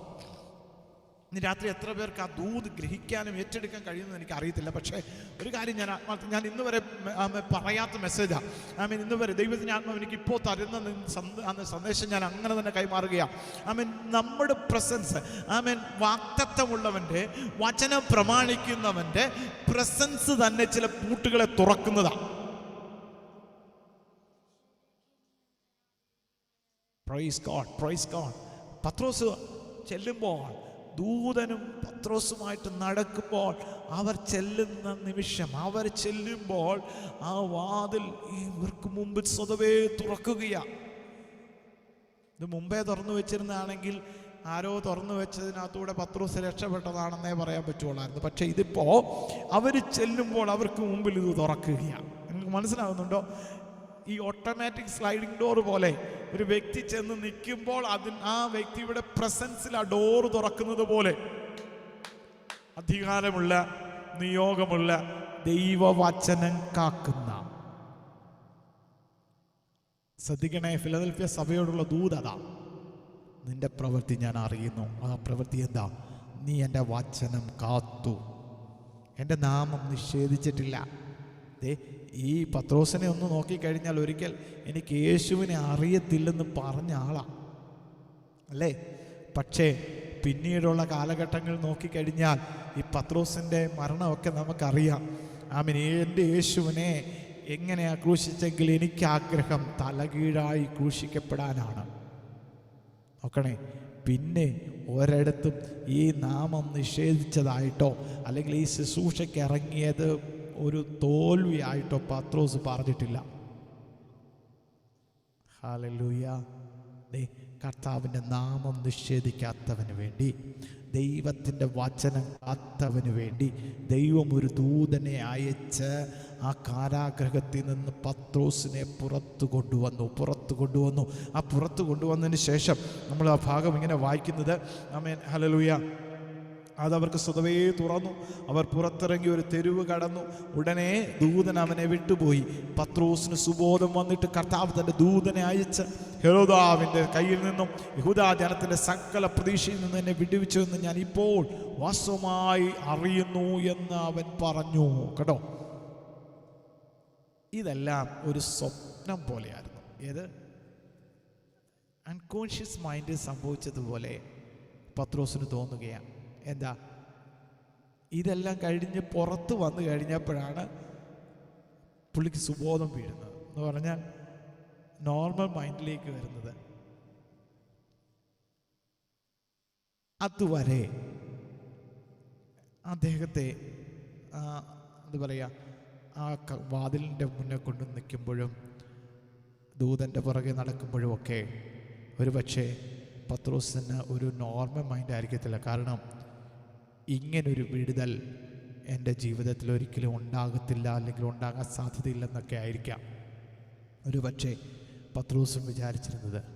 കാരണം വാഗ്ദത്തങ്ങളൊക്കെ ഉണ്ടെങ്കിലും തനിക്ക് മുമ്പ് ഉണ്ടായ ഒരു ചരിത്രം അവിടെ അവശേഷിക്കുകയാണ്. തന്നോട് കൂടെ പ്രാർത്ഥനാ നിരതനായിരുന്ന പത്രോസിന് ഇങ്ങനൊരവസ്ഥ വന്നെങ്കിൽ ഇനി ഒരു പക്ഷേ എൻ്റെ മേലുള്ള വാഗ്ദത്തങ്ങളൊക്കെ നടക്കാതെ ഞാനും യാക്കോബിനെ പോലെ ഒരു പക്ഷേ മരിച്ചു പോയെങ്കിലോ. പക്ഷേ ഇവിടെ ഈ ദൂതനെ അയച്ച കർത്താവ് പുറത്ത് കൊണ്ടുവരുമ്പോൾ പത്രോസിന് സത്യം പറഞ്ഞു കഴിഞ്ഞാൽ ബോധമൊന്നുമില്ലായിരുന്നു. എന്ന് പറഞ്ഞാൽ അൺകോൺഷ്യസ് മൈൻഡിൽ ആയതുപോലെ, അല്ലെങ്കിൽ ഒരു ട്രോമ സ്റ്റേജിലെത്തിയതുപോലെ പുറത്ത് വന്നു കഴിഞ്ഞപ്പോഴാണ് ഇത് ഒരു സ്വപ്നമല്ലായിരുന്നു, ഇതൊരു യാഥാർത്ഥ്യമായിരുന്നു എന്ന് പത്രോസ് മനസ്സിലാക്കുന്നത്. എന്ന് പറഞ്ഞാൽ സ്വപ്നം കാണുന്നത് പോലെയുള്ള ചില വിടുതലുകൾ ദൈവം വചനം കാക്കുന്നവർക്ക് വേണ്ടി, ആത്മനിയോഗത്തോടുകൂടി എഴുന്നേൽക്കുന്നവർക്ക് വേണ്ടി ദൈവം തുറക്കുമെന്ന ഇന്ന് രാത്രി വിളിച്ചു പറയുന്നത്. എത്ര പേർക്ക് വിശ്വാസമുണ്ട് ഇന്ന് രാത്രിയിൽ ഞാൻ വചനം കാക്കാൻ എന്നെ വിളിച്ചതും എന്നെ ശുശ്രൂഷയ്ക്കാക്കിയതും ദൈവമാണ്. ആ ദൈവത്തെ നിഷേധിച്ചാൽ, ആ നാമം നിഷേധിച്ചിട്ട് ഞാൻ എങ്ങോട്ടും പോകാൻ ആഗ്രഹിക്കുന്നില്ല. അങ്ങനെ തീരുമാനമെടുത്ത് പത്രോസിന് വേണ്ടിയിട്ട് ഒരു ദൂതനെ ഇറക്കി അവൻ്റെ മേലുള്ള അധികാരവും ശുശ്രൂഷയും പുറത്തു കൊണ്ടുവന്നെങ്കിൽ ഇന്ന് രാത്രി ഞാനൊന്ന് വിശ്വസിക്കുകയാണ്, ഇതിനകത്ത് കാരാഗ്രഹ സമാനമായ അല്ല ആമേൻ ഇനി ഒരിക്കലും ശുശ്രൂഷയിൽ പുറത്തു വരാൻ കഴിയത്തില്ലെന്നൊക്കെ കരുതുന്നവരുണ്ടെങ്കിൽ ഇന്ന് രാത്രി ഞാനൊരു കാര്യം പറയാം, വേറൊന്നും ചെയ്യേണ്ട കേട്ടോ, വചനം പ്രമാണിച്ചാൽ മതി. വേറൊന്നും ചെയ്യേണ്ട കേട്ടോ, കർത്താവിൻ്റെ നാമം നിഷേധിക്കാതിരുന്നാൽ മതി. ഇത് രണ്ടും ചെയ്താൽ ആമേൻ ദൂതനെ അയച്ച് പത്രോസിനെ പുറത്തു കൊണ്ടുവന്നതുപോലെ ദൈവവചനത്തിൽ ആശ്രയിക്കുന്ന, ആമേൻ ദൈവവചനത്തിൽ വിശ്വസിക്കുന്ന, ദൈവവചനം വിട്ട് ഇടത്തോട്ടോ വലത്തോട്ടോ മാറാത്ത, ആമേൻ കർത്താവിൻ്റെ നാമം നിഷേധിക്കാത്ത തൻ്റെ ഭക്തന്മാർക്ക് വേണ്ടി ദൈവം അത്ഭുത പ്രവൃത്തികളെ ചെയ്യും. അപ്പോൾ തന്നെ പറയുക, ഞാൻ നിനക്ക് മുമ്പിൽ ഒരു വാതിൽ തുറന്നു വെച്ചിരിക്കുകയാണ്. അവൻ വചനം കാക്കുന്നവർക്ക് വേണ്ടി ദൈവം ഒരു വാതിൽ തുറക്കും. ഇന്ന് രാത്രി വിശ്വസിക്കാൻ കഴിയുമോ? അവൻ വചനം പ്രമാണിക്കുന്ന എനിക്ക് വേണ്ടി ദൈവം ഒരു വാതിൽ തുറക്കും. അവൻ ആരും കാണാത്തൊരു വാതിൽ, ആർക്കും അടയ്ക്കാൻ കഴിയാത്തൊരു വാതിൽ അവൻ എനിക്ക് വേണ്ടി തുറക്കുമെന്ന് ഇന്ന് രാത്രി എത്ര പേർക്ക് വിശ്വസിക്കുവാൻ കഴിയും? അവൻ ദൈവം ഇതുവരെയും തുറക്കാത്ത, ആർക്കും വേണ്ടി തുറക്കാത്ത ചില വാതിലുകൾ എനിക്ക് വേണ്ടി എൻ്റെ പ്രാർത്ഥനയിൽ അവൻ ദൈവം എനിക്ക് വേണ്ടി തുറക്കും.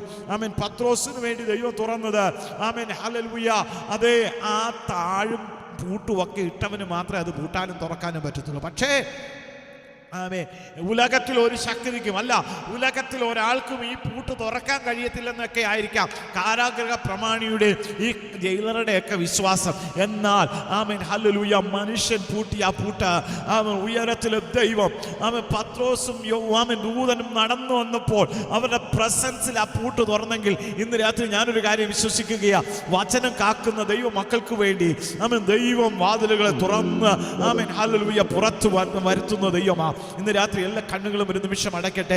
ആത്മാർത്ഥത്തിൽ നിന്ന് ആമേൻ സന്ധ്യാസമയത്ത് ദൈവസന്നിധിയിൽ ഒരു നിമിഷം പ്രാർത്ഥിക്കാം. നിങ്ങളായിരിക്കുന്ന ഇടങ്ങളിൽ ആമേൻ ഹല്ലേലൂയ ദൈവികമായ പദ്ധതികളെ ഒന്ന് തിരിച്ചറിഞ്ഞ് എന്നെയും നിങ്ങളെയും ദൈവം തിരഞ്ഞെടുത്തത് എന്തിനാണെന്ന്, എൻ്റെ മേലും നിങ്ങളുടെ മേലും ദൈവത്തിൻ്റെ ആത്മാവ് തന്നിരിക്കുന്ന നിയോഗം എന്താണെന്ന് ഇന്ന് രാത്രി തിരിച്ചറിഞ്ഞ് ഒന്ന് എഴുന്നേൽക്കാൻ ആമേൻ പത്രോസ് ഒന്ന് എഴുന്നേറ്റതുപോലെ ഇന്ന് രാത്രി ഒന്ന് എഴുന്നേൽക്കാൻ തയ്യാറാണോ?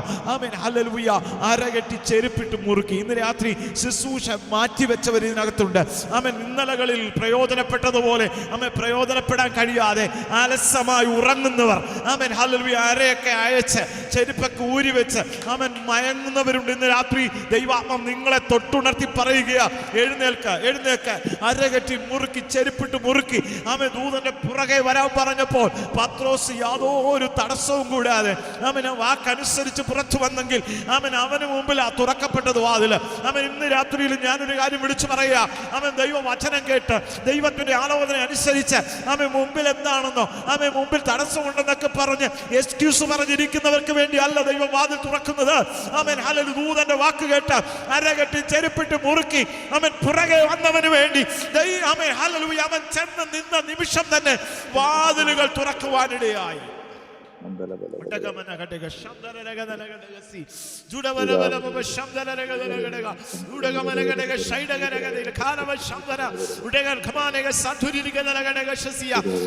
നിനക്ക് മുമ്പിൽ ഒരു വാതിൽ തുറന്നു വെച്ചിരിക്കുകയാണ്, അതാർക്കും അടച്ചുകൂടാ. നിനക്ക് അല്പമേ ശക്തിയുള്ളൂ. ഇന്ന് രാത്രി ദൈവാത്മാവ് വിളിച്ചു പറയുക, ശക്തിയൊന്നുമില്ല, ചെയ്യാനുള്ള ബല ഒന്നുമില്ല. Amen hallelujah. ഇന്നലത്തെ പോലെ ഒന്നുമില്ല, വേണ്ടെന്നേ ദൈവം ആഗ്രഹിക്കുന്നില്ല അതൊന്നും. ആമേൻ ശക്തിയല്ല ഇവിടെ ആവശ്യം, വചനം കാക്കാൻ തയ്യാറാണോ? ആമേൻ. എന്റെ നാമം നിഷേധിക്കാതെ എനിക്ക് വേണ്ടി നിൽക്കാൻ തയ്യാറാണോ?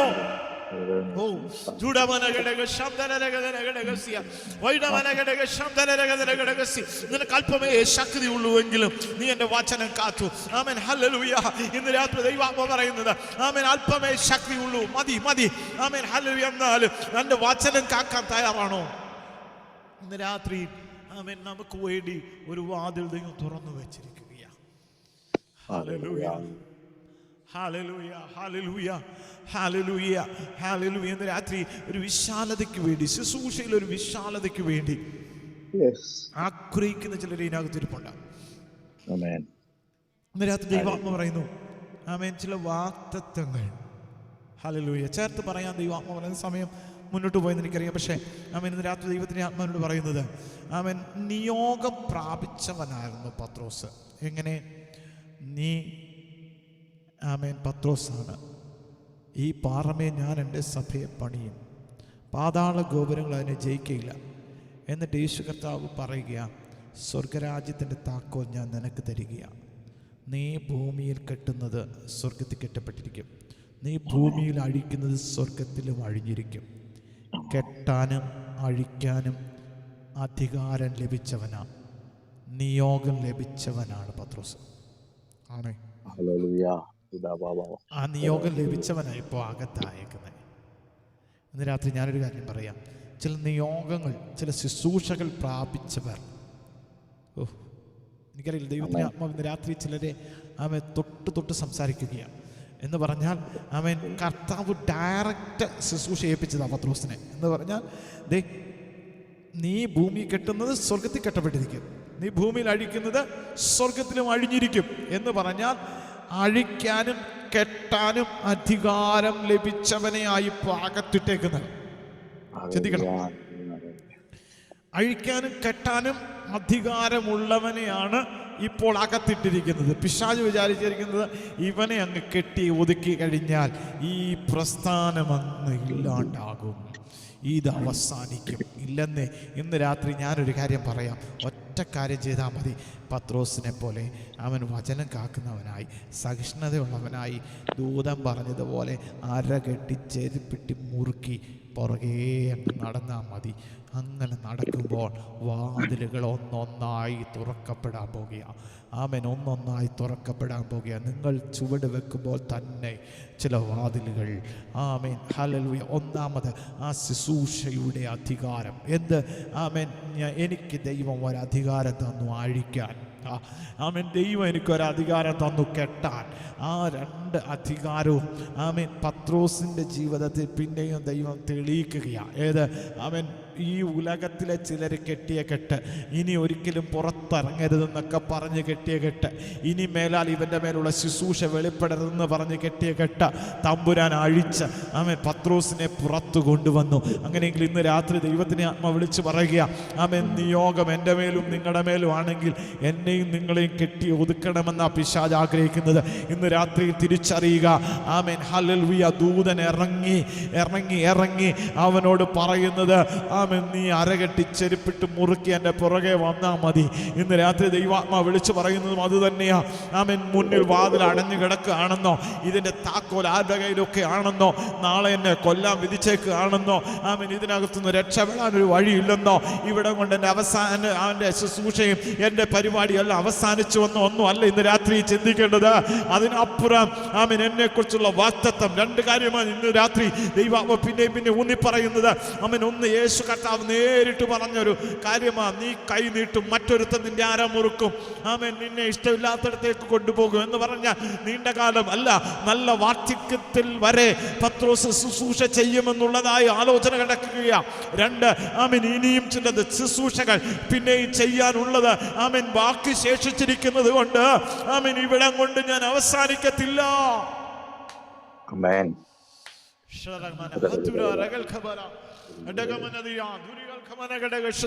ഇന്ന് രാത്രി ദൈവാത്മ വിളിച്ചു പറയുക കേട്ടോ, ആമേൻ, ഞാൻ നിനക്ക് മുമ്പിൽ ഒരു വാതിൽ തുറന്നു വെച്ചിരിക്കുകയാ. നിനക്ക് അല്പമേ ശക്തിയുള്ളൂ, എങ്കിലും നീ എന്നെ വചനം കാത്തു, എൻ്റെ നാമം നിഷേധിച്ചിട്ടില്ല. ഇന്ന് രാത്രി ദൈവത്തെ ജാഗ്രതയോടെ അന്വേഷിക്കുന്ന, വചനം കാക്കുന്ന തൻ്റെ ഭക്തന്മാർക്ക് വേണ്ടി ദൈവം ചില വാതിലുകൾ തുറക്കാൻ പോകുക. ആമേൻ, ഇന്ന് രാത്രി ദൈവത്തിൻ്റെ ആത്മാവ് ചില വാതിലുകൾ തുറക്കാൻ പോകുക. ആമേൻ, ഹല്ലേലൂയ. എരിഹോ പോലെ ആമേൻ, ഹല്ലേലൂയ, മുന്നിൽ ഉയർന്നു നിൽക്കുന്ന ചില പ്രതിസന്ധികൾ നോക്കിക്കൊണ്ട് ആമേൻ, ഇന്ന് രാത്രിയിൽ ആമേൻ ഭയചകിതരാകണ്ട. ഹല്ലേലൂയ. ആമേൻ, ഒറ്റ നോക്കാൻ ചെന്ന നിമിഷങ്ങളിലെ ആ അവസ്ഥയൊന്നും അല്ല ഇപ്പോൾ. ആമേൻ, അന്ന് ഒറ്റ നോക്കാൻ പോയപ്പോൾ ആമേൻ, ആ എരിഹോവിൻ്റെ മതിൽ അവിടെ ഇവിടെയൊക്കെ ചെറിയ ക്രാക്കും അവിടെ ഇവിടെയൊക്കെ ചെറിയ ദുർബലമായ ഭാഗങ്ങളും ഒക്കെ കണ്ടിട്ടാ ഇസ്രായേൽ മക്കൾ തിരിച്ചു വന്നത്. ആമേൻ, ഒരുപക്ഷെ റിപ്പോർട്ട് കൊടുത്ത് കാണും. ആമേൻ, ഞങ്ങൾ ഇതിൻ്റെ പ്ലാനൊക്കെ എടുത്ത് നോക്കിയപ്പോൾ അല്ല, ആമേൻ, ഇന്ന ഭാഗങ്ങളൊക്കെ ആമേൻ ഒരു ചെറിയ സാധ്യതയുണ്ട് നമുക്കതിലേക്കൂടെ കയറാൻ. പക്ഷേ അടുത്ത് എന്നപ്പോൾ ആമേൻ, സ്തോത്രം ആമേൻ, വചനം എഴുതിയിരിക്കുന്നത് എരിഹോവിന്റെ മതിൽ ഇസ്രായേൽ മക്കൾ നിമിത്തം അടച്ച ഉറപ്പാക്കി. ഇന്ന് രാത്രി ഞാനൊരു കാര്യം പറയാം. ആമേൻ, ഹല്ലേലൂയ. ഞാനും നിങ്ങളും കീഴ്പ്പെടുത്തേണ്ടുന്നതായ ചില മേഖലകളെ ആമേൻ, ഞാനും നിങ്ങളും നിമിത്തം ആമേൻ, ശത്രു അതിനെ അടച്ചുറപ്പാക്കുമ്പോൾ ഇന്ന് രാത്രി ദൈവത്തിന്റെ ആത്മാവ് വിളിച്ചു പറയുന്നത്, ഭയപ്പെടണ്ട. ആമേൻ, ഞാൻ നിങ്ങൾക്ക് ഈ പട്ടണം തന്നിരിക്കുകയാണെന്ന് ദൈവം അരുളി ചെയ്തോ. അങ്ങനെയാണെങ്കിൽ ഇന്ന് രാത്രി ദൈവാത്മ വിളിച്ചു പറയുന്നത്, ആമേൻ, നമ്മുടെ മാനുഷിക കണക്കുകൂട്ടൽ കൊണ്ടോ നമ്മുടെ മാനുഷിക ബുദ്ധി കൊണ്ടോ ഒന്നും അല്ല ഈ എരിഹോ ഇടിയാൻ പോകുന്നത്.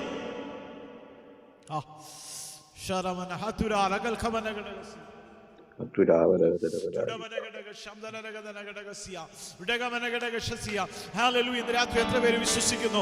ആമേൻ, എരിഹോ മതിൽ പോലെ ആമേൻ, ഹല്ലേലൂയ, ദൈവജനം കീഴടക്കേണ്ടുന്നതായ ആമേൻ ചില ആമേൻ, ഹല്ലേലൂയ, സ്തോത്രം, വാഗ്ദത്തങ്ങൾ ഇപ്പോൾ ശത്രു ആമേൻ ബലപ്പെടുത്തി അടച്ചുറപ്പാക്കി ഏറ്റവും ബലപ്പെടുത്തി വെച്ചിരിക്കുകയാണ്. എന്നാൽ ഇന്ന് രാത്രി വിശ്വസിക്കെ ആമേൻ, ഹല്ലേലൂയ, അവർ ചെന്നു ആമേൻ, അവര് ആമേൻ ആ യോശുവയോടൊന്നും പറഞ്ഞില്ല, ആമേൻ, ഇപ്പൊ കണ്ടോ, ഞങ്ങൾ ദർശനത്തെ കണ്ട പോലെ അല്ല, ഞങ്ങൾ നേരത്തെ പോയി കണ്ട പോലൊന്നും അല്ല, ഇപ്പൊ ഇവിടെ അടച്ചുറപ്പാക്കി. ആമേൻ, ഇനിയിപ്പോ വട്ടം കറങ്ങി നടന്നിട്ട് എന്താ കാര്യം? ആമേൻ. എന്നാൽ ആമേൻ, അവരും യോശുവ പറഞ്ഞതുപോലെ ചെയ്തു. അവരും വചനമേ കാത്തുള്ളൂ. എന്താ? തമ്പുരാൻ പറഞ്ഞു വട്ടം കറങ്ങിയാൽ മതി. ആമേൻ, അവര് അതിന് ചുറ്റും നടന്നു കഴിഞ്ഞപ്പോൾ ആമേൻ, ആ എരിഹോവിന് ചുറ്റും നടന്നപ്പോൾ ദൈവം 7-ാം ദിവസം 7 പ്രാവശ്യം ചുറ്റാൻ പറഞ്ഞു. 7 പ്രാവശ്യം ചുറ്റിയപ്പോൾ തമ്പുരാൻ പറഞ്ഞു ആർപ്പിടാൻ. വചനം അനുസരിച്ചു. ദൈവം പറഞ്ഞു അങ്ങനെ തന്നെ ചെയ്തു.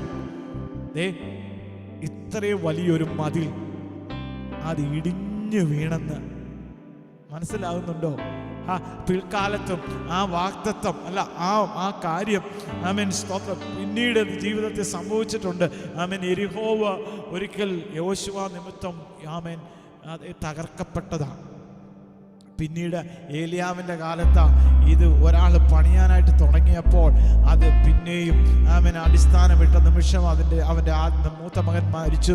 ആമേൻ, എൻ്റെ പടിവാതിൽ വെച്ചപ്പോൾ അവൻ്റെ ഇളയ മകനും മരിച്ചുവെന്ന് 1 രാജാക്കന്മാരുടെ പുസ്തകം 16-ാം അധ്യായം 34-ാമത്തെ വാക്യത്തിൽ എഴുതിയിട്ടുണ്ട്. എന്ന് പറഞ്ഞാൽ അതൊരു ചരിത്ര സംഭവമായി മാറി.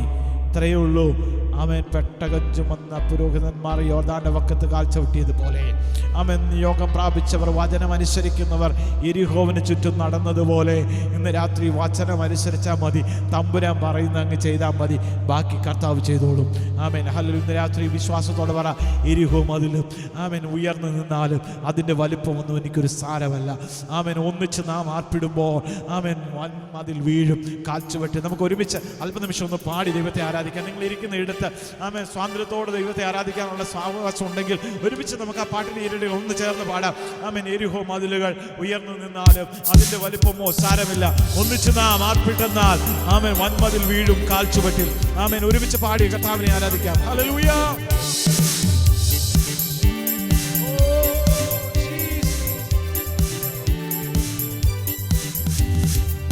എരിഹോ മതിലും ഉയർന്നു നിന്നാലും അതിന്റെ വലിപ്പമോ സാരമില്ല. എരിഹോ മതിലും ഉയർന്നു നിന്നാലും അതിന്റെ വലിപ്പമോ സാരമില്ല. ഒന്നിച്ചു നാം ആർപ്പിടുമ്പോ വൻമതിൽ വീഴും കാൽച്ചുവട്ടിൽ. വന്മതിൽ വീഴും കാറ്റുവെട്ടി കാണുന്നു ഞാൻ വിശ്വാസത്താൽ എൻ മുമ്പിൽ ചെങ്കടൽ രണ്ടാകുന്നു. കാണുന്നു ഞാൻ വിശ്വാസത്താൽ എൻ മുമ്പിൽ ചെങ്കടൽ രണ്ടാകുന്നു. കാണാത്ത കാര്യങ്ങൾ കൺമുൻപിലെന്നപ്പോൾ, കാണാത്ത കാര്യങ്ങൾ മുമ്പിലെന്നപ്പോൾ വിശ്വസിച്ചിടുന്നു എൻ കർത്താവേ, വിശ്വസിച്ചിടുന്നു എൻ കർത്താവേ. കാണുന്നു ഞാൻ വിശ്വാസത്താൽ എൻ മുമ്പിൽ ചെങ്കടൽ രണ്ടാകുന്നു. കാണുന്നു ഞാൻ വിശ്വാസത്താൽ എൻ മുമ്പിൽ ചെങ്കടൽ രണ്ടാകുന്നു. അഗ്നിനാളങ്ങൾ വെള്ളത്തിനോളങ്ങൾ എന്നെ തകർക്കുവാൻ സാധ്യമല്ല. അഗ്നിനാളങ്ങൾ വെള്ളത്തിനോളങ്ങൾ എന്നെ തകർക്കുവാൻ സാധ്യമല്ല. അഗ്നിയിലിറങ്ങി വെള്ളത്തിൽ നടന്ന, അഗ്നിയിലിറങ്ങി വെള്ളത്തിൽ നടന്ന സർവശക്തനൻ കൂടെയുണ്ട്, സർവശക്തനൻ കൂടെയുണ്ട്. കാണുന്നു ഞാൻ വിശ്വാസത്താൽ എൻ മുമ്പിൽ ചെങ്കടൽ രണ്ടാകുന്നു. കാണുന്നു ഞാൻ വിശ്വാസത്താൽ എൻ മുമ്പിൽ ചെങ്കടൽ രണ്ടാകുന്നു. 4 നാളായാലും നാറ്റം വമിച്ചാലും എല്ലാവരുടെ മുമ്പിൽ കർത്തൻ വരും.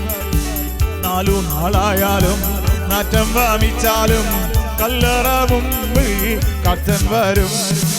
വിശ്വസിച്ചാൽ നീ മഹത്വം കാണും, വിശ്വസിച്ചാൽ നീ മഹത്വം കാണും. സാത്താന്റെ പ്രവൃത്തികൾ തകർന്നിടും, സാത്താന്റെ പ്രവൃത്തികൾ തകർന്നിടും.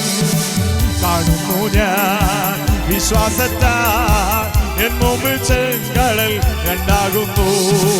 കാണുന്നു ഞാൻ വിശ്വാസത്താൽ എൻ മുമ്പിൽ ചെങ്കടൽ രണ്ടാകുന്നു.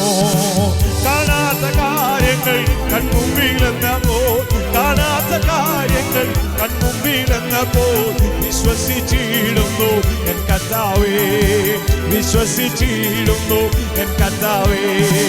കാണുന്നു ഞാൻ വിശ്വാസത്താൽ എൻ മുമ്പിൽ ചെങ്കടൽ രണ്ടാകുന്നു.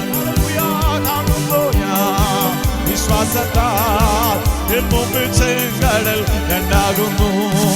കാണാത്ത കാര്യങ്ങൾ കൺമുമ്പിലെന്നപ്പോൾ, കാണാത്ത കാര്യങ്ങൾ കൺമുമ്പിലെന്നപ്പോൾ വിശ്വസിച്ചിടുന്നു, വിശ്വസിച്ചിടുന്നു എൻ കർത്താവേ. കാണുന്നു ഞാൻ വിശ്വാസത്താൽ എൻ മുമ്പിൽ ചെങ്കടൽ രണ്ടാകുന്നു. കാണുന്നു ഞാൻ വിശ്വാസത്താൽ എൻ മുമ്പിൽ ചെങ്കടൽ രണ്ടാകുന്നു. കാണാത്ത കാര്യങ്ങൾ കൺമുമ്പിലെന്നപ്പോൾ, കാണാത്ത കാര്യങ്ങൾ കൺമുമ്പിലെന്നപ്പോൾ വിശ്വസിച്ചിടുന്നു. ഓ ഹല്ലേലൂയ, വിശ്വസിച്ചിടുന്നു.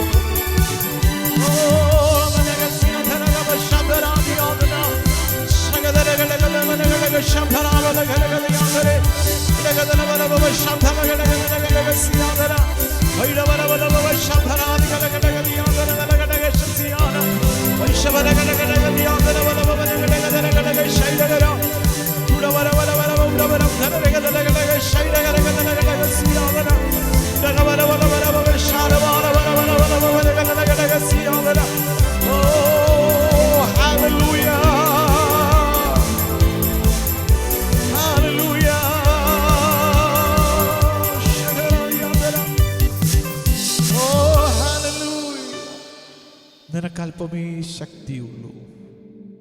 രാത്രിയിലും നമ്മുടെ പ്രവൃത്തി അറിയുന്ന കർത്താവിന് അറിയാം നമ്മുടെ ശക്തിയും നമ്മുടെ കഴിവും ബലമെല്ലാം. പക്ഷെ കർത്താവ് പറയുന്നത് നിനക്കല്പമേ ശക്തിയുള്ളൂ.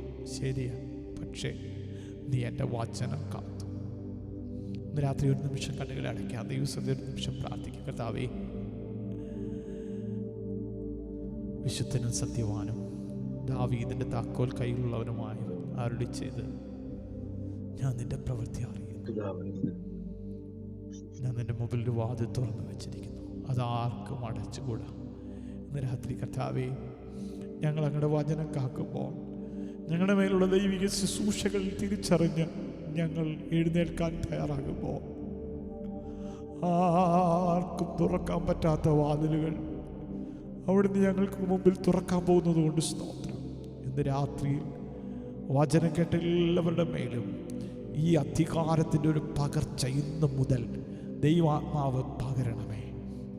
ഈ അഭിഷക്തന്മാർ കാൽ ചവിട്ടുന്ന സ്ഥലങ്ങൾ, അവർ കയറി ചെല്ലുന്ന ഭവനങ്ങൾ, അവർ കാൽ കുത്തുന്ന ദേശങ്ങൾ, അവരുടെ മേലുള്ള അഭിഷേകം തിരിച്ചറിയാൻ ഇടയാകട്ടെ കർത്താവേ. അവർക്ക് മുമ്പിൽ ചില വാതിലുകൾ തുറക്കട്ടെ കർത്താവേ. ആമേൻ. ഹലോ. ശത്രു അടച്ച ചില വാതിലുകൾ ദിവസങ്ങൾ തുറക്കുന്നത് അവരുടെ കണ്ണാലെ കാണാൻ ദൈവം ഇടയാക്കണമേ കർത്താവേ.